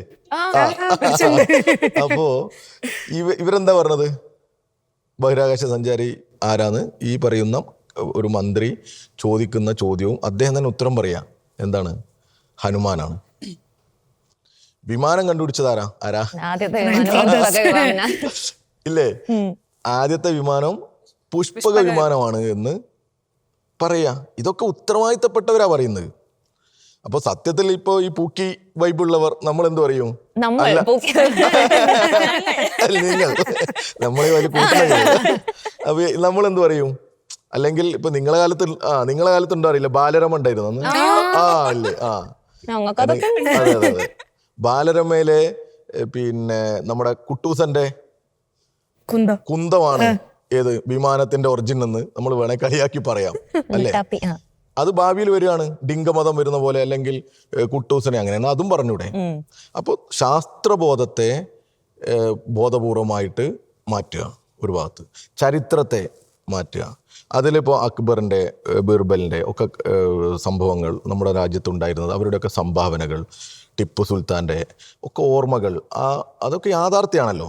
അതിനൊക്കെ മെല്ലെ അങ്ങ് മാറ്റിയിട്ട് പുതിയത് കൊണ്ടുവരിക. അതുകൊണ്ട് ഇവർ ഉദ്ദേശിക്കുന്നത് ഇവരാഗ്രഹിക്കുന്ന, ഇവർക്ക് വിധേയപ്പെടുന്ന ഒരു തലമുറയെ വാർത്തെടുക്കാം എന്നുള്ളതാണ്. നമ്മൾ ഓണം വന്നാൽ നമുക്കെന്താ വൈബല്ലേ? സെറ്റ്. പെരുന്നാൾ വന്നാലോ അതിനേക്കാൾ സെറ്റ്, ബിരിയാണി, ഫുൾ ആഘോഷം, അടിപൊളി. പിന്നെ ക്രിസ്മസ് വന്നാലും നമ്മൾ ഇതേപോലെ തന്നെ. എന്തിന്? ഹോളി വരെ ഇപ്പൊ നമ്മളിവിടെ, ദീപാവലി, ഹോളി ഒന്നും നേരത്തെ ഉണ്ടാവാതിരുന്നു. അപ്പൊ ആഘോഷിക്കാൻ വേണ്ടി നമ്മൾ ഈ യൂത്ത്, നമ്മളെ പോലെയുള്ള യൂത്ത് അതിനെല്ലാവരും തയ്യാറാണ്. നല്ല നല്ല വൈബായിട്ട് സെറ്റായിട്ട് നമ്മൾ ഇറങ്ങുന്നു. അപ്പോൾ ഇതിനെ പോലും എത്ര ആളുകൾ മെല്ലെ മെല്ലെ അത് ചെയ്യാൻ പാടില്ല. ഓണത്തിന് സദ്യ കഴിക്കാൻ പാടില്ല, പെരുന്നാളിന് പോകാൻ പാടില്ല, പിന്നെ ക്രിസ്മസ് നിങ്ങൾ ചെയ്യാൻ പാടില്ല. പക്ഷെ അത് നമ്മളെന്ത് ചെയ്യും? നിങ്ങൾ പോയി പണി നോക്കി എന്ന് പറയില്ലേ, അത് പറയണോ? അതാ തെറ്റ്. അത് പറയുന്ന ഒരു തലമുറ ഉണ്ടാവും. സ്വാഭാവികമായിട്ടും ഇതിനെയൊക്കെ അതിജീവിച്ച് വരും. ഇവരെന്ത് ഇങ്ങനെയൊക്കെ പരിശ്രമിച്ചാലും അതൊന്നുമല്ല, നമ്മൾ ഒരുമിച്ച് ഞങ്ങൾ ഈ നാട്ടിൽ ജീവിക്കും. അത് തന്നെ. നമ്മൾ നേരത്തെ ഇലക്ഷന്റെ കാര്യം പറഞ്ഞപ്പോൾ ന്യൂനപക്ഷങ്ങളുടെ കാര്യങ്ങളും അവിടത്തേക്ക് നടത്തുന്ന പ്രചരണങ്ങളെ കുറിച്ചൊക്കെ പറഞ്ഞല്ലോ. അതേ സമയത്ത് തന്നെ അതിന് കുറച്ച് ദിവസങ്ങൾക്ക് മുമ്പായിരുന്നു മുഖ്യമന്ത്രി ഇപ്പോൾ വെള്ളാപ്പള്ളി നടേശനെ പോലെ മലപ്പുറത്തെക്കുറിച്ചും ന്യൂനപക്ഷങ്ങളെക്കുറിച്ചും നിരന്തരം വർഗീയ പരാമർശങ്ങൾ പറഞ്ഞുകൊണ്ടിരുന്ന ഒരു വ്യക്തിയെ അദ്ദേഹത്തിന്റെ കാറിൽ കയറ്റുന്നതും സ്വീകാരനായിട്ട് കൊണ്ടു നടക്കുന്നതും. അപ്പം അങ്ങനെ കാണിക്കുന്ന സമയത്ത് ന്യൂനപക്ഷങ്ങൾ സ്വാഭാവികമായിട്ട് സംശയങ്ങൾ ഉണ്ടാവുമല്ലോ. നമ്മളെക്കുറിച്ച് പറയുന്ന ഒരാളെ ഇവരെ പുകഴ്ത്തിക്കൊണ്ട് നടക്കുന്നു, അവരെ തള്ളി പറയുന്നില്ല എന്നുള്ളൊരു സംശയം ഉണ്ടാവുമല്ലോ. അപ്പൊ എന്തുകൊണ്ടായിരിക്കും വെള്ളാപ്പള്ളി ഈ രീതിയിൽ നിങ്ങൾ ആക്സെപ്റ്റ് ചെയ്യുന്നത്? ഇല്ല, വെള്ളാപ്പള്ളി ആക്സെപ്റ്റ് ചെയ്യുക എന്നുള്ളത് അല്ല, SNDP ആണ്. ശ്രീനാരായണ ഗുരു പരിപാലന സംഘത്തിന്റെ നേതാവാണ് അദ്ദേഹം. ആ സംഘത്തിന് കൊടുക്കുന്ന ഒരു പരിഗണന അദ്ദേഹത്തിന് കൊടുക്കണം. RSSന്റെ പി പരമേശ്വരന്റെ പുസ്തക പ്രകാശനത്തിന് പോയി RSS നേതാക്കന്മാർക്ക് മുമ്പിൽ കൈകൂപ്പി നിന്ന പ്രതിപക്ഷ നേതാവ്, ആ സമീപനത്തെയാണ് യഥാർത്ഥത്തിൽ ഈ നാട് ചർച്ച ചെയ്യേണ്ടത്. മറ്റത് NSS, SNDP പോലെയുള്ള സംഘടനകളൊക്കെ ഈ സമുദായ സംഘടനകളായി ഈ സമൂഹത്തിൽ മറ്റൊരു സമുദായ സംഘടനയുടെ നേതാവിനെ ഈ രീതിയിൽ കാർ കയറ്റി കൊണ്ടുപോയിട്ടില്ല. അതുകൊണ്ടല്ല, മറ്റേതെങ്കിലും ഒരു സമുദായ നേതാവ് ഇതുപോലെ കാറിനടുത്ത് വന്നിട്ട് ഈ 500-600 മീറ്റർ ദൂരേക്ക് മറ്റു വാഹനം പോകാത്ത സാഹചര്യത്തിൽ ഇങ്ങനെ നിന്നാൽ സ്വാഭാവികമായിട്ടും മുഖ്യമന്ത്രി കയറ്റും എന്ന് തന്നെ ഞാൻ കരുതുന്നത്. കാരണം ഞാൻ മനസ്സിലാക്കിയത് ഈ അയ്യപ്പ മഹാസംഗമത്തിൻ്റെ വേദിയിലേക്ക് ഒരു 500-600 മീറ്റർ അപ്പുറത്തേക്ക് സെക്യൂരിറ്റി വിഷയങ്ങളൊക്കെ വിവിധ പ്രദേശത്ത് നിന്ന് വരുന്നല്ലേ. ഈ വാഹനം മാത്രമേ, മുഖ്യമന്ത്രിയുടെ വാഹനമായതുകൊണ്ട് കടത്തിവിടും. ഈ പറയുന്ന SNDPയുടെ നേതാവ് ഒരു 80-90 വയസ്സിനിടയിലുള്ള ഒരു മനുഷ്യനല്ലേ. അദ്ദേഹം അവിടെ വാഹനമില്ലാതെ നിൽക്കുന്ന സമയത്ത് അതൊരു അങ്ങനെ കയറിപ്പോയതാ. അല്ലാതെ എന്തോ കയറ്റാൻ വേണ്ടി എന്തോ ഒരു മലപ്പുറത്തെക്കുറിച്ച് പറഞ്ഞു, അതുകൊണ്ട് അദ്ദേഹത്തെ ഒന്ന് കയറ്റിക്കളയാം അപ്പോഴും മലപ്പുറത്തിനടുത്തുള്ള ആളാണ് കോഴിക്കോട്, പഠിച്ചത് അവിടെയാണല്ലോ. മലപ്പുറം ജില്ല രൂപീകരിക്കുമ്പോ ആ ജില്ല രൂപീകരിച്ചാൽ ഇത് കുട്ടി പാകിസ്ഥാൻ ആവും പറഞ്ഞത് ആര്യാട മുഹമ്മദാ, കോൺഗ്രസ്സാ. അതിനെതിരെ മലപ്പുറം ജില്ല രൂപീകരിക്കുന്നതിനെതിരെ വരെ സമരം ചെയ്യാം. അപ്പോൾ ഇതൊക്കെ ഉണ്ട് ഒരു ഭാഗത്ത്. നമ്മൾ ഈ ഒരു RSS വല്ലാതെ എല്ലാ സമുദായ സംഘടനകളെയും പലരെയും അവരോട് ചേർത്ത് നിർത്താൻ പരിശ്രമിക്കുന്ന ഒരു ഘട്ടത്തിൽ ഏതോ 1-2 വാചകങ്ങളെ മാത്രം അടർത്തിയെടുത്ത് ഇവിടെ ഒരു സംഘപരിവാർ അനുകൂല നരേഷൻ ഉണ്ടാക്കാൻ ശ്രമിക്കരുത് എന്നുള്ളതാണ് എനിക്കതിൽ. വെള്ളാപ്പള്ളി മലപ്പുറത്തെക്കുറിച്ച് പറഞ്ഞു എന്ന് പറഞ്ഞു, അതിനെതിരെ കേസ് കൊടുത്ത സംഘടനയുടെ സംസ്ഥാന പ്രസിഡന്റാണ് ഞാൻ. എനിക്ക് അഭിമാനത്തോടു കൂടി പറയാം, ഞങ്ങൾ കേസ് കൊടുത്തിട്ടുണ്ട്. യഥാർത്ഥത്തിൽ അദ്ദേഹം പറഞ്ഞത് മുസ്ലിം ലീഗിനെതിരെയാണ്, മുസ്ലിം ലീഗിനെതിരെ പറഞ്ഞതാണെന്ന് അദ്ദേഹം ആവർത്തിച്ച് പറയുന്നുണ്ട്. അത് മലപ്പുറത്തെക്കുറിച്ചാണ് എന്ന് വ്യാഖ്യാനിക്കുന്നുണ്ട്. ഇതേപോലെ തന്നെ അപ്പുറത്ത് എത്രയെത്ര സ്റ്റേറ്റ്മെൻറ്റുകൾ വന്നിട്ടുണ്ട്. പരസ്യമായി സ്റ്റേജിൽ വന്ന് മതമാണ് പ്രശ്നം എന്ന് പറഞ്ഞിട്ടില്ലേ, പരസ്യമായിട്ട് പറയാം. ഇപ്പം അത് വലിയ രീതിയിൽ ചർച്ച ചെയ്യുന്ന സമയത്ത് അതിനെ വീണ്ടും കിടന്ന് ന്യായീകരിക്കുക. ഒരു ബഹുസ്വര സമൂഹത്തിൽ അങ്ങനെ വന്ന് ഒരു മുസ്ലിം ലീഗിൻ്റെ നേതാവ് പറയുകയാണ്. അതുമാത്രമല്ല, മുഹമ്മദ് റിയാസിൻ്റെ കല്യാണത്തെക്കുറിച്ച് പറഞ്ഞില്ലേ, സ്റ്റേജിലാണ് പറയുന്നത്. ഈ ബഹുസ്വര സമൂഹത്തിൽ ഒരു പ്രശ്നവുമില്ല. അപ്പോൾ ഇതാണ് ഇവിടുത്തെ അതായത് എന്തോ CPMനെ, ഇടതുപക്ഷത്തെ അങ്ങ് ഒരു പ്രത്യേക ചാപ്പ കുത്തണം എന്നുള്ള ബോധപൂർവമായ ശ്രമമാണ് എന്നാണ് ഞാൻ മനസ്സിലാക്കുന്നത്. കാരണം ഞാൻ അങ്ങനെ ഒരു ചുറ്റുപാടിൽ നിന്ന് എൻ്റെ വീടിന് ചുറ്റും എൻ്റെ പരിസരത്തൊക്കെ അങ്ങനെയുള്ളതുകൊണ്ട് ഈ പ്രചരണം നന്നായിട്ട് നമ്മൾ കാണുക. ഞങ്ങളുടെ ആ പ്രദേശത്തൊക്കെ CPMന് അല്ലെങ്കിൽ ഞങ്ങളെ ഈ നിങ്ങളിപ്പോൾ പറഞ്ഞതുപോലെ മലപ്പുറത്തായാലും കോഴിക്കോടായാലും മുസ്ലിം സമൂഹത്തിന് പിണറായി വിജയനെ പ്രത്യേകിച്ച് ഒരു വല്ലാത്ത ഇഷ്ടമായിരുന്നു. ഓർമ്മയില്ലേ നിങ്ങൾക്ക്? ഒരു പ്രത്യേക, കാരണം കേരളത്തിൻ്റെ ഒരു കാവൽക്കാരനാണ്. സംഘപരിവാരത്തിൻ്റെ ഈ വർഗീയതക്കെതിരെ, ഈ വിഭജന രാഷ്ട്രീയത്തിനെതിരെ ആളുകളെ ചേർത്ത് നിർത്താൻ ഞങ്ങൾക്കൊരു ധൈര്യമായി, പടച്ചട്ടയായി കേരളത്തിൻ്റെ മുഖ്യമന്ത്രി ഉണ്ട് എന്നൊരു ഫീൽ ഉണ്ടായിരുന്നു. അപ്പോൾ ഇവരുടെ ഈ കനകൊലു സിദ്ധാന്തവും ഈ ജമാഅത്തെ ഇസ്ലാമി സിദ്ധാന്തവും ഒക്കെ ആലോചിച്ച് ഇത് തകർത്താലേ എന്ത് ചെയ്യാൻ പറ്റൂ, കേരളത്തിൽ അവർക്കൊരു സ്പേസ് ഉള്ളൂ. 10 വർഷം പുറത്തിരിക്കല്ലേ, ഇപ്പോൾ എങ്ങനെയെങ്കിലും അധികാരത്തിലൊക്കെ വരണം എന്നുള്ളൊരു വല്ലാത്ത ആഗ്രഹത്തിൽ നിൽക്കുമ്പോൾ ആ ആലോചനയിൽ നിന്നാണ് ഈ പ്രചരണം ഉണ്ടാകുന്നത് എന്നാണ് ഞാൻ ഉറച്ചു വിശ്വസിക്കുന്നത്. അത് തകർത്താൽ, മുഖ്യമന്ത്രിയുടെ വിശ്വാസ്യത തകർക്കാൻ എന്തുണ്ട് മാർഗം? കഴിഞ്ഞ തെരഞ്ഞെടുപ്പിൻ്റെ സമയത്ത് ഇവർ പരിശ്രമിച്ചിരുന്നത് മുഖ്യമന്ത്രി എന്തോ അഴിമതിക്കാരനാണ്, സ്വർണം കടത്തി, ഓർമ്മയില്ലേ? കാരക്കയിൽ സ്വർണം, ഖുർആനിൽ സ്വർണം, ബിരിയാണി ചെമ്പിൽ സ്വർണം. അത് ഏശിയില്ല. അതങ്ങ് പൊളിഞ്ഞ് പാളീസായി പോയില്ലേ. അപ്പോൾ അടുത്തത് ഇങ്ങനെ ഒരു നരേഷൻ ബിൽഡ് ചെയ്യാനുള്ള ബോധപൂർവമായ ശ്രമമാണ്. യഥാർത്ഥത്തിൽ എത്ര മുസ്ലിം ലീഗിൻ്റെ നേതാക്കന്മാരുടെ വർഗീയ സ്റ്റേറ്റ്മെൻറ്റുകൾ ഉണ്ടായിട്ടുണ്ട്. മുസ്ലിം ലീഗിൻ്റെ ഒരു നേതാവ്, മലപ്പുറത്തെ ഒരു നേതാവ് ഒരു യോഗത്തിൽ ജിഫ്രി തങ്ങളെ ആക്ഷേപിച്ചിട്ടുണ്ട് വളരെ മോശമായിട്ട്. എന്നിട്ട് പോലും ജിഫ്രി തങ്ങൾ എന്ന് പറഞ്ഞാൽ സമസ്ത സുന്നിയുടെ നേതൃസ്ഥാനത്തിരിക്കുന്ന എല്ലാവരും ബഹുമാനിക്കുന്ന ഒരു ആദരണീയനായ വ്യക്തിത്വത്തിനുടമയാണ്. അദ്ദേഹത്തെ ആക്ഷേപിച്ചു കുറച്ച് മുമ്പാ. എന്നിട്ട് ആക്ഷേപിച്ചവന് മുസ്ലിം ലീഗ് പ്രൊമോഷൻ കൊടുത്തു ജില്ലാ വൈസ് പ്രസിഡൻ്റായിട്ട്. ഇതൊക്കെ അവിടെ നടക്കുന്നുണ്ട്. ഇപ്പോൾ കഴിഞ്ഞ ദിവസം ഈ ജിഫ്രി തങ്ങൾ ഞങ്ങളെ ഒന്നും അങ്ങനെ ഞങ്ങൾക്ക് വേണ്ടി പ്രവർത്തിക്കുന്ന അങ്ങനെ പറയാൻ പറ്റില്ല. അതായത് ഞങ്ങളെ അങ്ങനെ ന്യായീകരിക്കുകയോ ഇടതുപക്ഷത്തിന് വേണ്ടി സംസാരിക്കുകയൊന്നും ചെയ്യുന്ന ആളല്ല അദ്ദേഹം. ആ വിഭാഗം സുന്നിയാണെങ്കിൽ ഞങ്ങളോട് പൊതുവേ അതിലെ മെജോറിറ്റി ആളുകളും മുസ്ലിം ലീഗിന് വേണ്ടി പ്രവർത്തിക്കുന്നവരാണ്ടാവുക. അദ്ദേഹത്തോട് ഈ വിഷയം ചോദിച്ചല്ലോ. ഇത്ര മനോഹരമായിട്ട് അദ്ദേഹം അതിന് പറഞ്ഞത്. വെള്ളാപ്പള്ളിയും മുഖ്യമന്ത്രിയും തമ്മിലുള്ള ബന്ധത്തെക്കുറിച്ച് ചോദിച്ചപ്പോൾ മുഖ്യമന്ത്രി കേരളത്തിൻ്റെ മുഖ്യമന്ത്രിയാണ്. അദ്ദേഹത്തിന് എല്ലാ വിഭാഗത്തിൽപ്പെട്ട സമുദായ നേതാക്കളോടും രാഷ്ട്രീയ നേതാക്കളോടും എല്ലാവരോടും സൗഹൃദം ഉണ്ടാകുന്നതിന് തെറ്റില്ല എന്നുള്ള രീതിയിലുള്ള കൃത്യമായ മറുപടിയാണ് പറയുന്നത്.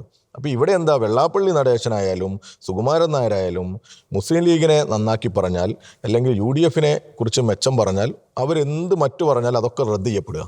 അത് വാർത്തയേ അല്ല. എന്നാൽ അവർ ഇടതുപക്ഷത്തോട് ഇപ്പോൾ ശബരിമല വിഷയത്തിൽ ഇവരോടൊക്കെ ചോദിക്കും. സാധാരണ അങ്ങനെയാണല്ലോ, ഈ ശബരിമല ഇവിടുത്തെ ഒരു തെരഞ്ഞെടുപ്പ് പ്രചരണമാക്കി മാറ്റാൻ പരിശ്രമിച്ചില്ലേ. അങ്ങനെ ശ്രമിച്ച സമയത്ത് ഇപ്പോൾ അവരോട് ഇത് ചോദിക്കുമ്പോൾ ഇവർ പറയുന്നത് കേരളത്തിലെ ഭരണം വിശ്വാസികൾക്ക് വിശ്വാസമുള്ള ഭരണമാണ് എന്നുള്ളതാണ്. അതാണ് ബേസിക് പ്രശ്നം. അതിങ്ങനെ പറയാൻ കാരണം എന്താ, തിരുവിതാംകൂർ ദേവസ്വത്തിന് തന്നെ 315 കോടി രൂപയാണ് ഈ ഇടതുപക്ഷ സർക്കാർ അനുവദിച്ചത്.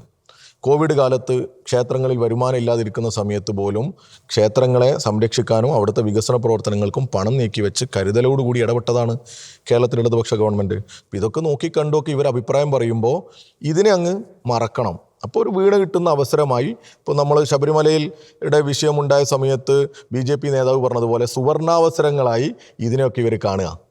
എന്തിനുള്ള സുവർണാവസരം? ഇടതുപക്ഷത്തെ CPM-നെ പ്രത്യേകിച്ച് ആക്രമിക്കാനുള്ള, മുഖ്യമന്ത്രി ആക്രമിക്കാനുള്ള സുവർണാവസരമായി ഇവരിതിനൊക്കെ കാണുന്നു എന്നുള്ളതാണ്. ഇതൊക്കെ ജനം മനസ്സിലാക്കുമെന്നാണ് നമ്മൾ കരുതുന്നത്. ഇപ്പൊ നാളെ വസീഫിന് മുഖ്യമന്ത്രിയായ വെള്ളാപ്പള്ളിക്കാർ കയറ്റും. പിന്നെ ഗോവിന്ദമാഷ് പറഞ്ഞൊരു മറുപടി പറയില്ലേ താത്വികമായിട്ട്, എന്താണ് ഹൈപ്പോതെറ്റിക്കലായിട്ടുള്ള ചോദ്യത്തിന് ആ തരത്തിലുള്ളൊരു മറുപടി ഞാൻ പറയുന്നു. ചോദിക്കട്ടെ, ഈ നമ്മുടെ ചർച്ചയിലൊക്കെ വരാറുണ്ടല്ലോ, അങ്ങനെ ഇഷ്ടപ്പെട്ടുള്ള ഒരു ആങ്കർ ഉണ്ടോ ഈ ഒരു അങ്ങനെ നമ്മളെ ഇഷ്ടം എന്ന് പറയുന്നതും അനിഷ്ടം എന്നൊക്കെ ഒരു പല ഒരു അങ്ങനെ ഉണ്ടല്ലോ, പല വിഷയാധിഷ്ഠിതമാണ്. അതെ അതെ അതെ അതെ, പ്രശ്നാധിഷ്ഠിതമാണ്, വിഷയാധിഷ്ഠിതമാണ് എല്ലാം. ഇങ്ങനെ കാര്യമായിട്ട് ഈ ചാനൽ ചർച്ചയിലൊക്കെ സംസാരിച്ചുകൊണ്ടിരിക്കുമ്പോൾ പെട്ടെന്ന് സോൺ ഔട്ട് പോണ പ്രശ്നം ഉണ്ടായിട്ടുണ്ടോ? അങ്ങനെയില്ല, സംസാരിച്ചുകൊണ്ടിരിക്കുമ്പോൾ അങ്ങനെ അതിലങ്ങനെ ഫോക്കസ്ഡ് ആയിട്ടിരിക്കും. അതില് അങ്ങനെ കൂളായിട്ട് ഇരിക്കും. അങ്ങനെ ഇടയ്ക്ക് ചില ഏതൊരു പൊളിറ്റീഷ്യനൊക്കെ ഇങ്ങനെ സംസാരിച്ചുകൊണ്ടിരിക്കുന്ന സമയത്ത് എനിക്കൊരു സമയം തരും വെച്ചിട്ട് എന്ന സമയം എടുത്തോളം പറഞ്ഞപ്പോ എന്തായാലും പറയേണ്ടത് അത് ഈ പറയുന്ന പ്രശ്നമാണ്. അത് ചിലപ്പോൾ നമ്മൾ ഇതേപോലെയാണ്, നമ്മളെന്തോ പറയാനും ഇതിനു വേണ്ടി നിൽക്കുന്ന സമയത്താണല്ലോ നമ്മുടെ എനർജി പൂർണ്ണമായിട്ട് അങ്ങ് പോവല്ലേ, സംസാരിക്കാൻ അനുവദിക്കാതെ ഇങ്ങനെ തർക്കിച്ച് ഇങ്ങനെ നിൽക്കുകയല്ലേ. പല അവതാരകരും ചിലപ്പോൾ അവരുടെ ഒരു ഇൻഡിവിജ്വൽ പെർഫോമൻസിന് വേണ്ടി ഇങ്ങനെ വെമ്പലാണ്. അവർക്കെന്തോ ഒരു ക്ഷീണം, സത്യത്തിൽ അവർക്കൊരു ക്ഷീണവുമില്ല. അവർ ഇത് പിന്നെ ഒരു മോഡറേറ്റ് ചെയ്ത് പോകേണ്ട ഒരാൾ മാത്രമാണല്ലോ, ഒരു മോഡറേറ്റർ റോളാണല്ലോ. പക്ഷെ അവരാദ്യം ഒരു മുൻധാരണ, ഒരു മുൻവിധി മനസ്സിൽ വെച്ച് ഒരു ചർച്ച ലീഡ് ചെയ്യാൻ വന്നാൽ എന്തായിരിക്കും? ഇതായിരിക്കും അവസ്ഥ. ആ ചർച്ചയുടെ ഒരു സ്വാഭാവികത നഷ്ടപ്പെടും, അതിനൊരു ജെന്യൂനിറ്റി ഫീൽ ചെയ്യില്ല. അങ്ങനെ വരുമ്പോൾ സ്വാഭാവികമായിട്ടും നമ്മളും തർക്കിക്കേണ്ടതായിട്ട് വരും. അങ്ങനെ തർക്കിക്കേണ്ടതായിട്ട് വരുമ്പോൾ അത് ഈ സമൂഹത്തിൽ ഇങ്ങനെ പോകും. നമ്മളെയൊക്കെ ഇങ്ങനെ വികൃതമായിട്ടായിരിക്കുമല്ലോ പിന്നെ കാണിക്കുക. ഇപ്പം ഏത് ചർച്ച കഴിഞ്ഞാൽ, ഒരു ചർച്ച കഴിഞ്ഞാൽ നമ്മളെ എതിർക്കുന്ന ആളുകളുടെ ട്രോളർമാർക്ക് നമ്മൾ ഒരു വിഷയമായിരിക്കും, അനുകൂലിക്കുന്നവർക്ക് ഇങ്ങനെ ഒരു വിഷയമായിരിക്കും. അപ്പോൾ പൊതുവേ അതിന് ആര് നിൽക്കരുത്? ഈ അവതാരകർ, നിങ്ങളൊക്കെ ഇനി വളർന്നു വരുന്ന അല്ലെ ഉന്നതങ്ങളിലേക്ക് എത്താൻ സാധ്യതയുള്ള ആളുകളാണ്. ഇപ്പൊ തന്നെ ഉന്നതിയിലാണ്, അങ്ങനെയാണ് നിങ്ങളെ വിചാരം. അപ്പോൾ അതിലേക്ക് അങ്ങനെ വരണം എന്നാണ് ഇപ്പൊ ഞാൻ പറഞ്ഞത് ശരിയായിരിക്കണമെന്നൊന്നുമില്ല കേട്ടോ. എൻ്റെ അഭിപ്രായം അല്ലെങ്കിൽ നമ്മളായിട്ട് ബന്ധപ്പെട്ടിരിക്കുന്നവർ അങ്ങനെയാണ് കരുതുക. ഇപ്പൊ ചില ചർച്ചയിൽ പോയി കഴിഞ്ഞാൽ നമ്മളോട് ആളുകൾ പറയും, ഇപ്പോൾ വീടൊക്കെ കയറുന്ന സമയത്തല്ലാതെ നമ്മൾ റെയിൽവേ സ്റ്റേഷൻ മറ്റൊക്കെ കാണുമ്പോൾ ഓടി കൈ പിടിച്ചിട്ട് ആ ആളുടെ അടുത്ത് പോരുത് കേട്ടോ, ആ ചർച്ചയ്ക്ക് പോരുതേ, എന്തിനാ നിങ്ങൾ വെറുതെ പോയിട്ട് ഇങ്ങനെ ഇരിക്കുന്നത്, അങ്ങനെ പറയും.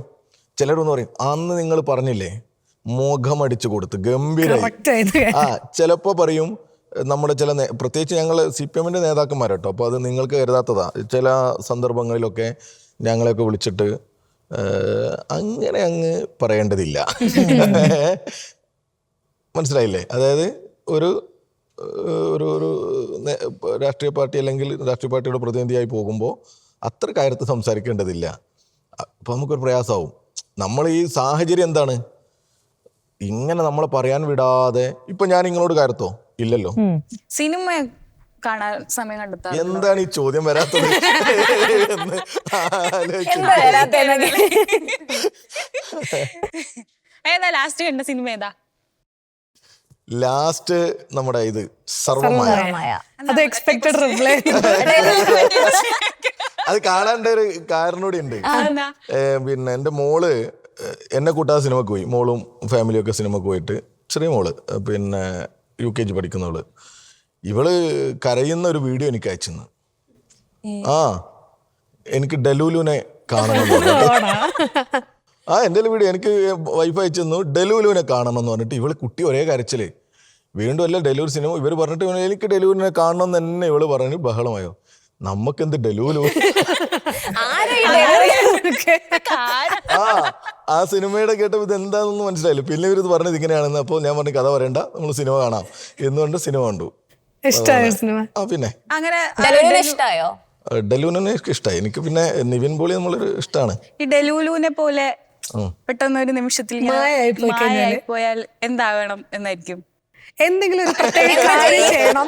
അതായത് ഇപ്പൊ ഡെലുലു ആയി, അതായത് കാണാതെ ഇൻവിസിബിൾ ആയി നിൽക്കാം. ഇൻവിസിബിൾ ആയി കഴിഞ്ഞാൽ വസീഫ് എന്തെങ്കിലും ഒരു കാര്യം ചെയ്യണം, അല്ലെങ്കിൽ ഒരാളെ കാണണം, അങ്ങനെ പല ആഗ്രഹങ്ങളുണ്ടാവില്ലേ? എവിടെ പോകണമെന്നായിരിക്കും? ഹൈപ്പോതെറ്റിക്കൽ വേണ്ടെന്നല്ലേ നമ്മൾ പറഞ്ഞത്. താത്വികമായ അങ്ങനെ ആവില്ലല്ലോ. ഇപ്പൊ സിനിമക്ക് സമയം കണ്ടെത്തുന്ന പോലെ ഒരുപാട് തിരക്കുള്ള ആളാണല്ലോ. പക്ഷെ അപ്പോഴും നമ്മള് ഈ സ്കിൻ കെയർ, നമ്മളെ ബോഡി കാര്യങ്ങളൊക്കെ സെറ്റ് ആക്കണല്ലോ. ഫുഡിന്റെ കാര്യമൊക്കെ ഒന്ന് സെറ്റ് ആക്കണല്ലോ എന്തായാലും. അപ്പൊ അങ്ങനെ എന്തെങ്കിലും ഡയറ്റ് പ്ലാനോ അങ്ങനെ എന്തെങ്കിലും? ഏതൊരു വീഡിയോ ടീഷർട്ട് ഇട്ടപ്പോഴാന്ന് തോന്നുന്നു ഒരു ജിം ലുക്ക് കിട്ടി. അപ്പൊ ജിമ്മിലൊക്കെ പോകാറുണ്ട്, പക്ഷെ എന്ത് ചെയ്യാൻ പറ്റില്ല, അത് തുടരാൻ പറ്റില്ല ഇങ്ങനെ തുടർച്ചയായിട്ട്. നേരത്തെ ഈ സ്പോർട്സിനോടൊക്കെ ഒരു വല്ലാത്ത താല്പര്യമൊക്കെ ഉള്ള, ഞാൻ പറഞ്ഞില്ലേ കുട്ടികളെയൊക്കെ കൊണ്ടുവന്ന് സ്പോർട്സിനോട് താല്പര്യമുണ്ട് നന്നായിട്ട്. സ്പോർട്സിനോട് അത് ക്രിക്കറ്റ് ആയാലും ഫുട്ബോൾ ആയാലും ഷട്ടിലായാലും ഒക്കെ നല്ല താല്പര്യമുള്ള, അതിൽ അത്യാവശ്യമൊക്കെ ഇടപെടുന്ന ആളായിരുന്നു. വലിയ കളിക്കാരനോ മറ്റോ ഒന്നല്ലെങ്കിലും അത്യാവശ്യം ഇടപെടുന്ന ആളായിരുന്നു.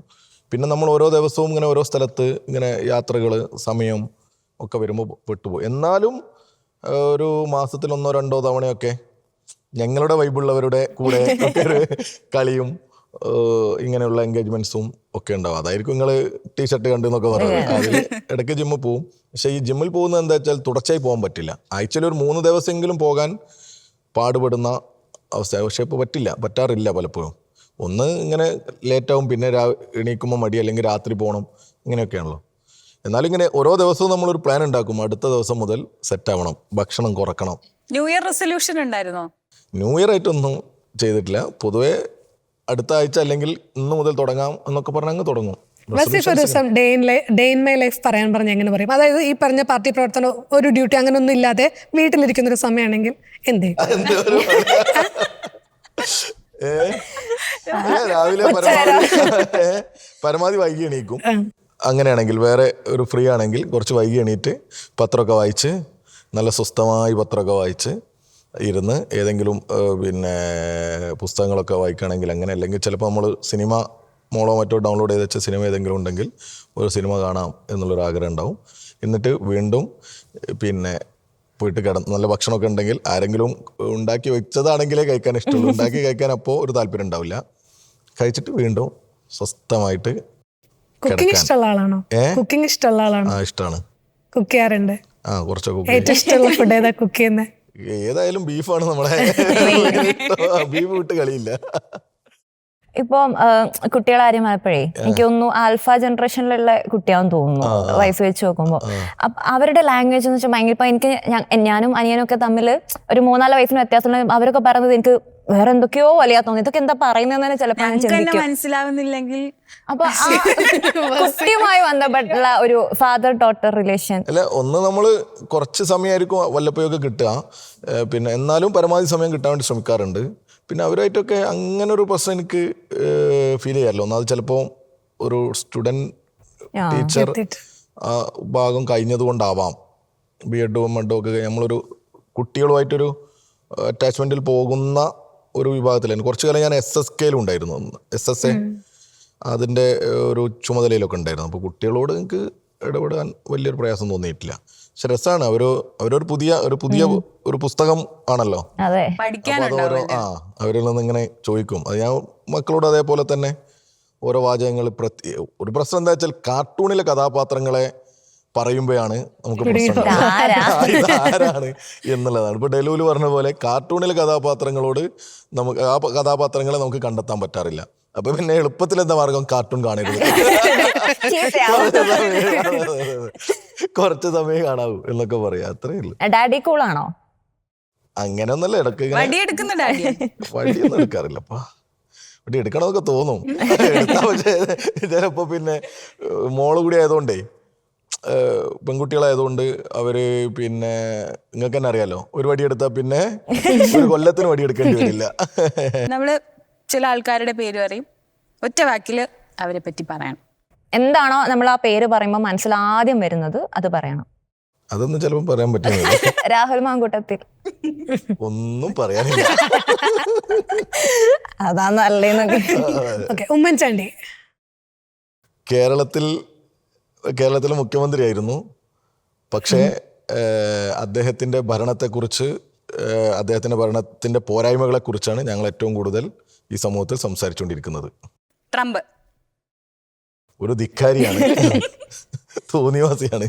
പിണറായി വിജയൻ ഏറ്റവും ക്രിയാത്മകമായി കേരളത്തെ മുന്നോട്ട് നയിക്കുന്ന ഞങ്ങളുടെ പ്രിയപ്പെട്ട സഖാവ്. നരേന്ദ്രമോദി ഈ രാജ്യത്ത് വിഭജനങ്ങളിലൂടെ എങ്ങനെ രാജ്യത്തെ മുന്നോട്ട് കൊണ്ടുപോകാം എന്ന് ആഗ്രഹിക്കുന്ന ഭരണാധികാരി. VD. Satheesan crooked politician. Rahul Gandhi ഇന്ത്യക്ക് അനുയോജ്യനല്ലാത്ത ഒരു പ്രതിപക്ഷ നേതാവ് എന്നേ പറയൂ. അത്യാവശ്യം നേതാക്കളെ കിട്ടി. ഇപ്പൊ ഇപ്പം നേരത്തെ ജെൻഡർ റോൾസ് ഒക്കെ കുറിച്ച് പറഞ്ഞു. അപ്പൊ ആ സമയത്താണ് ഈ MA ബേബിയുടെ ഗൃഹ സന്ദർശനവുമായി ബന്ധപ്പെട്ട് അദ്ദേഹം പാത്രം കഴിക്കുന്നതുമായി ബന്ധപ്പെട്ട് വലിയ രീതിയിൽ വിവാദം ഉണ്ടാക്കുകയാണ്. പക്ഷെ ഏറ്റവും നല്ലൊരു മാതൃകയാണ് അദ്ദേഹം മുന്നിൽ വെച്ചത് എങ്കിൽ പോലും അതിനെ ഭയങ്കര അശ്ലീലമായിട്ടാണ് ഒരു ടൈപ്പ് ഓഫ് ആളുകൾ കണ്ടിട്ടുള്ളത്. അതിനെങ്ങനെയാണ് ഇപ്പോഴും ഈ സൊസൈറ്റിയിൽ ഇനിയും ഈ ചില ജോലികൾ സ്ത്രീകൾ ചെയ്യേണ്ടതാണ്, പുരുഷന്മാർ ചെയ്യേണ്ടതല്ല എന്നുള്ള രീതിയിൽ ഇപ്പോഴും വിചാരിച്ചുകൊണ്ടിരിക്കുന്ന ആളുകളുണ്ട്. അപ്പൊ അതിനെക്കുറിച്ച് എന്താ തോന്നിയിട്ടുള്ളത്? അതൊരു നിങ്ങൾ പറഞ്ഞതൊരു കറക്റ്റാ. ബേബി സഖാവിനെ ഇവർക്കാർക്കും അറിയാത്തതുകൊണ്ടായിരിക്കാം, ചിലപ്പോൾ അറിഞ്ഞിട്ടും നേരത്തെ ഞാൻ പറഞ്ഞതുപോലെ ഈ CPM നേതാക്കന്മാരെ ആക്രമിക്കണം എന്നുള്ള ഉദ്ദേശത്തിലായിരിക്കും. ബേബി സഖാവ് ഒരു പ്രത്യേക രീതിയിൽ മുന്നോട്ട് പോകുന്ന ആളാ. ഒരു എന്താ നമ്മൾ പറയാ, എനിക്ക് തന്നെ വളരെ മുമ്പ് ഇതേപോലെ കോഴിക്കോട് പാർട്ടി ജില്ലാ കമ്മിറ്റി ഓഫീസിൽ നിന്ന് അദ്ദേഹത്തെ അനുഗമിക്കാൻ, അങ്ങനെ ഉണ്ടാവല്ലോ, യാത്രയിലൊക്കെ പോകുന്ന സമയത്ത് ഒന്ന് റെയിൽവേ സ്റ്റേഷനിൽ കൂടെ പോകാൻ അങ്ങനെയൊക്കെ പറഞ്ഞയക്കും. അങ്ങനെ ഒരു തവണ കുറേ മുമ്പാണ് പറഞ്ഞയച്ച സമയത്ത് അദ്ദേഹത്തിൻ്റെ കൂടെ ഭക്ഷണം കഴിക്കാനൊക്കെ ഉള്ള ഒരു അവസരം ഉണ്ടായിട്ടുണ്ട്. അദ്ദേഹം അതിലൊക്കെ കാണിക്കുന്ന ഒരു മാതൃക ഭയങ്കരമാണ്. അദ്ദേഹത്തിന് നമ്മളിപ്പോൾ പോകുമ്പോൾ ഒരു ബാഗ്, അദ്ദേഹത്തിൻ്റെ കയ്യിൽ ബാഗ്, പുസ്തകങ്ങൾ അങ്ങനെയൊക്കെ ഉണ്ടാവും, ഒരു സഞ്ചി, അങ്ങനെയൊക്കെ കുറേ ദിവസത്തെ യാത്രയൊക്കെ പോകും, നമ്മുടെ കയ്യിലൊക്കെ ഉണ്ടാവുമല്ലോ. നമ്മളെന്താ ആലോചിക്കുക, ഒരാളുണ്ടെങ്കിൽ ഒന്ന് പിടിച്ചാൽ തെറ്റില്ലായിരുന്നു. ബേബി സഖാവ് അങ്ങനെ ആലോചിക്കില്ല. എല്ലാം ഒറ്റയ്ക്ക് പിടിക്കാൻ ആണ് മൂപ്പർക്ക് താല്പര്യം. അതിനു വേണ്ടി ഇങ്ങനെ കഷ്ടപ്പെടും. അതിങ്ങനെ ഒക്കത്ത് കുറച്ച് വെക്കും, ഒരു സഞ്ചിയോടെ പിടിക്കും, അങ്ങനെ ഇതെടുത്ത് നടക്കും. അത് അദ്ദേഹം ചെയ്യുക. അതേപോലെ അന്ന് എനിക്ക് ഓർമ്മയുണ്ട്, ഞങ്ങൾ കഴിക്കാൻ മീൻ വാങ്ങി, എന്നെയും അതേ പ്ലേറ്റ് ഇതിലിരുത്തി കഴിച്ച് ബാക്കിയുള്ളത് അദ്ദേഹം എന്ത് ചെയ്യാണ്, പാർസൽ ചെയ്തിട്ട് ബെറ്റി സഖാവിന് ഇത് ഇഷ്ടമാണ് എന്ന്. നമുക്കതൊരു ഇതാണ്. മൂപ്പർക്ക് എന്താ അവിടെ എന്തോ വീഡിയോ മറ്റെന്തെങ്കിലും ഉണ്ട്, ഞാൻ ഇത് വെറുതെ പറയുന്നതല്ല, ബേബി സഖാവിനെ അറിയുന്നവർക്കറിയാം. മൂപ്പര് അത് ഒരു രീതിയാണത്. പിന്നെ പൊതുവെ ഞങ്ങൾ പാർട്ടി ഓഫീസിലൊക്കെ നിങ്ങൾ വന്ന് നോക്കിയാൽ നിങ്ങൾ ഈ പുറത്തുനിന്ന് കാണുന്ന എന്തോ ബോംബുണ്ടാക്കുന്ന കേന്ദ്രമൊന്നല്ല ഞങ്ങളുടെ പാർട്ടി ഓഫീസ്. ഞങ്ങളെല്ലാവരും വളരെ ഞങ്ങൾക്ക് അങ്ങനത്തെ വിചാരങ്ങളൊന്നും ഇല്ല. അല്ല, ഞാൻ പറയാം, ഈ മാധ്യമങ്ങളിലും പല ട്രോളൊക്കെ പറയും. അതൊക്കെ ഞങ്ങളൊക്കെ ഒരുമിച്ച് ജീവിക്കുന്ന, ഇതേപോലെ ഭക്ഷണം കഴിച്ച് പാത്രം കഴുകി വെക്കുന്ന, ചില സ്ഥലത്ത് ചില സമയങ്ങളിൽ ചിലപ്പോൾ കഴുകാൻ ആളുണ്ടാവും, അങ്ങനെ ഉണ്ടാവല്ലോ ജോലി. അല്ലെങ്കിൽ നമ്മളൊക്കെ കഴുകി, എല്ലാവരും അങ്ങനെയാണ് കഴുകി. ഞങ്ങളുടെ ജില്ലാ കമ്മിറ്റി യോഗമൊക്കെ കഴിഞ്ഞാൽ പാത്രം കഴുകി അവിടെ വെക്കുന്ന രീതിയാണ് ഉള്ളത്. അതൊക്കെ ഞങ്ങൾ ആ രീതിയിൽ എങ്ങനെ പോകുന്നത്. ഇതൊന്നും ആരും അങ്ങനെ പുറത്ത് കാണിച്ച് PR വർക്ക് ഇട്ട് ഇവരൊക്കെ ആ രീതിയിൽ എല്ലാത്തിനെയും കാണുന്നത്. അവർ ചെയ്യുന്ന അങ്ങനെ ഉണ്ടല്ലോ, ഇപ്പോൾ ഞാൻ ചെയ്യുന്ന ഒരു കാര്യം നിങ്ങൾ ചെയ്യുമ്പോൾ ഓ ഇതങ്ങനെ തന്നെ ആയിരിക്കും എന്ന് കരുതുന്നത് എല്ലാം PR ആണെന്ന് ഇവർ കരുതുക. ഇവർ ജീവിക്കുന്നത് PR-ലാണ്, ഞങ്ങൾ ഈ ജനങ്ങൾക്കിടയിലാണ് ജീവിക്കുന്നത്. പരമാവധി ഞങ്ങൾക്ക് എങ്ങനെയൊക്കെ നല്ല രീതിയിൽ ആളുകളോട് ചേർന്ന് ഈ പുതിയ കാലഘട്ടത്തിനനുസരിച്ച് ജീവിക്കാൻ പറ്റുമ്പോൾ അത് രീതിയിലാണ് നമ്മൾ പോകുന്നത്. Slip of tongue. പിന്നെ ഇംഗ്ലീഷ് ഒരു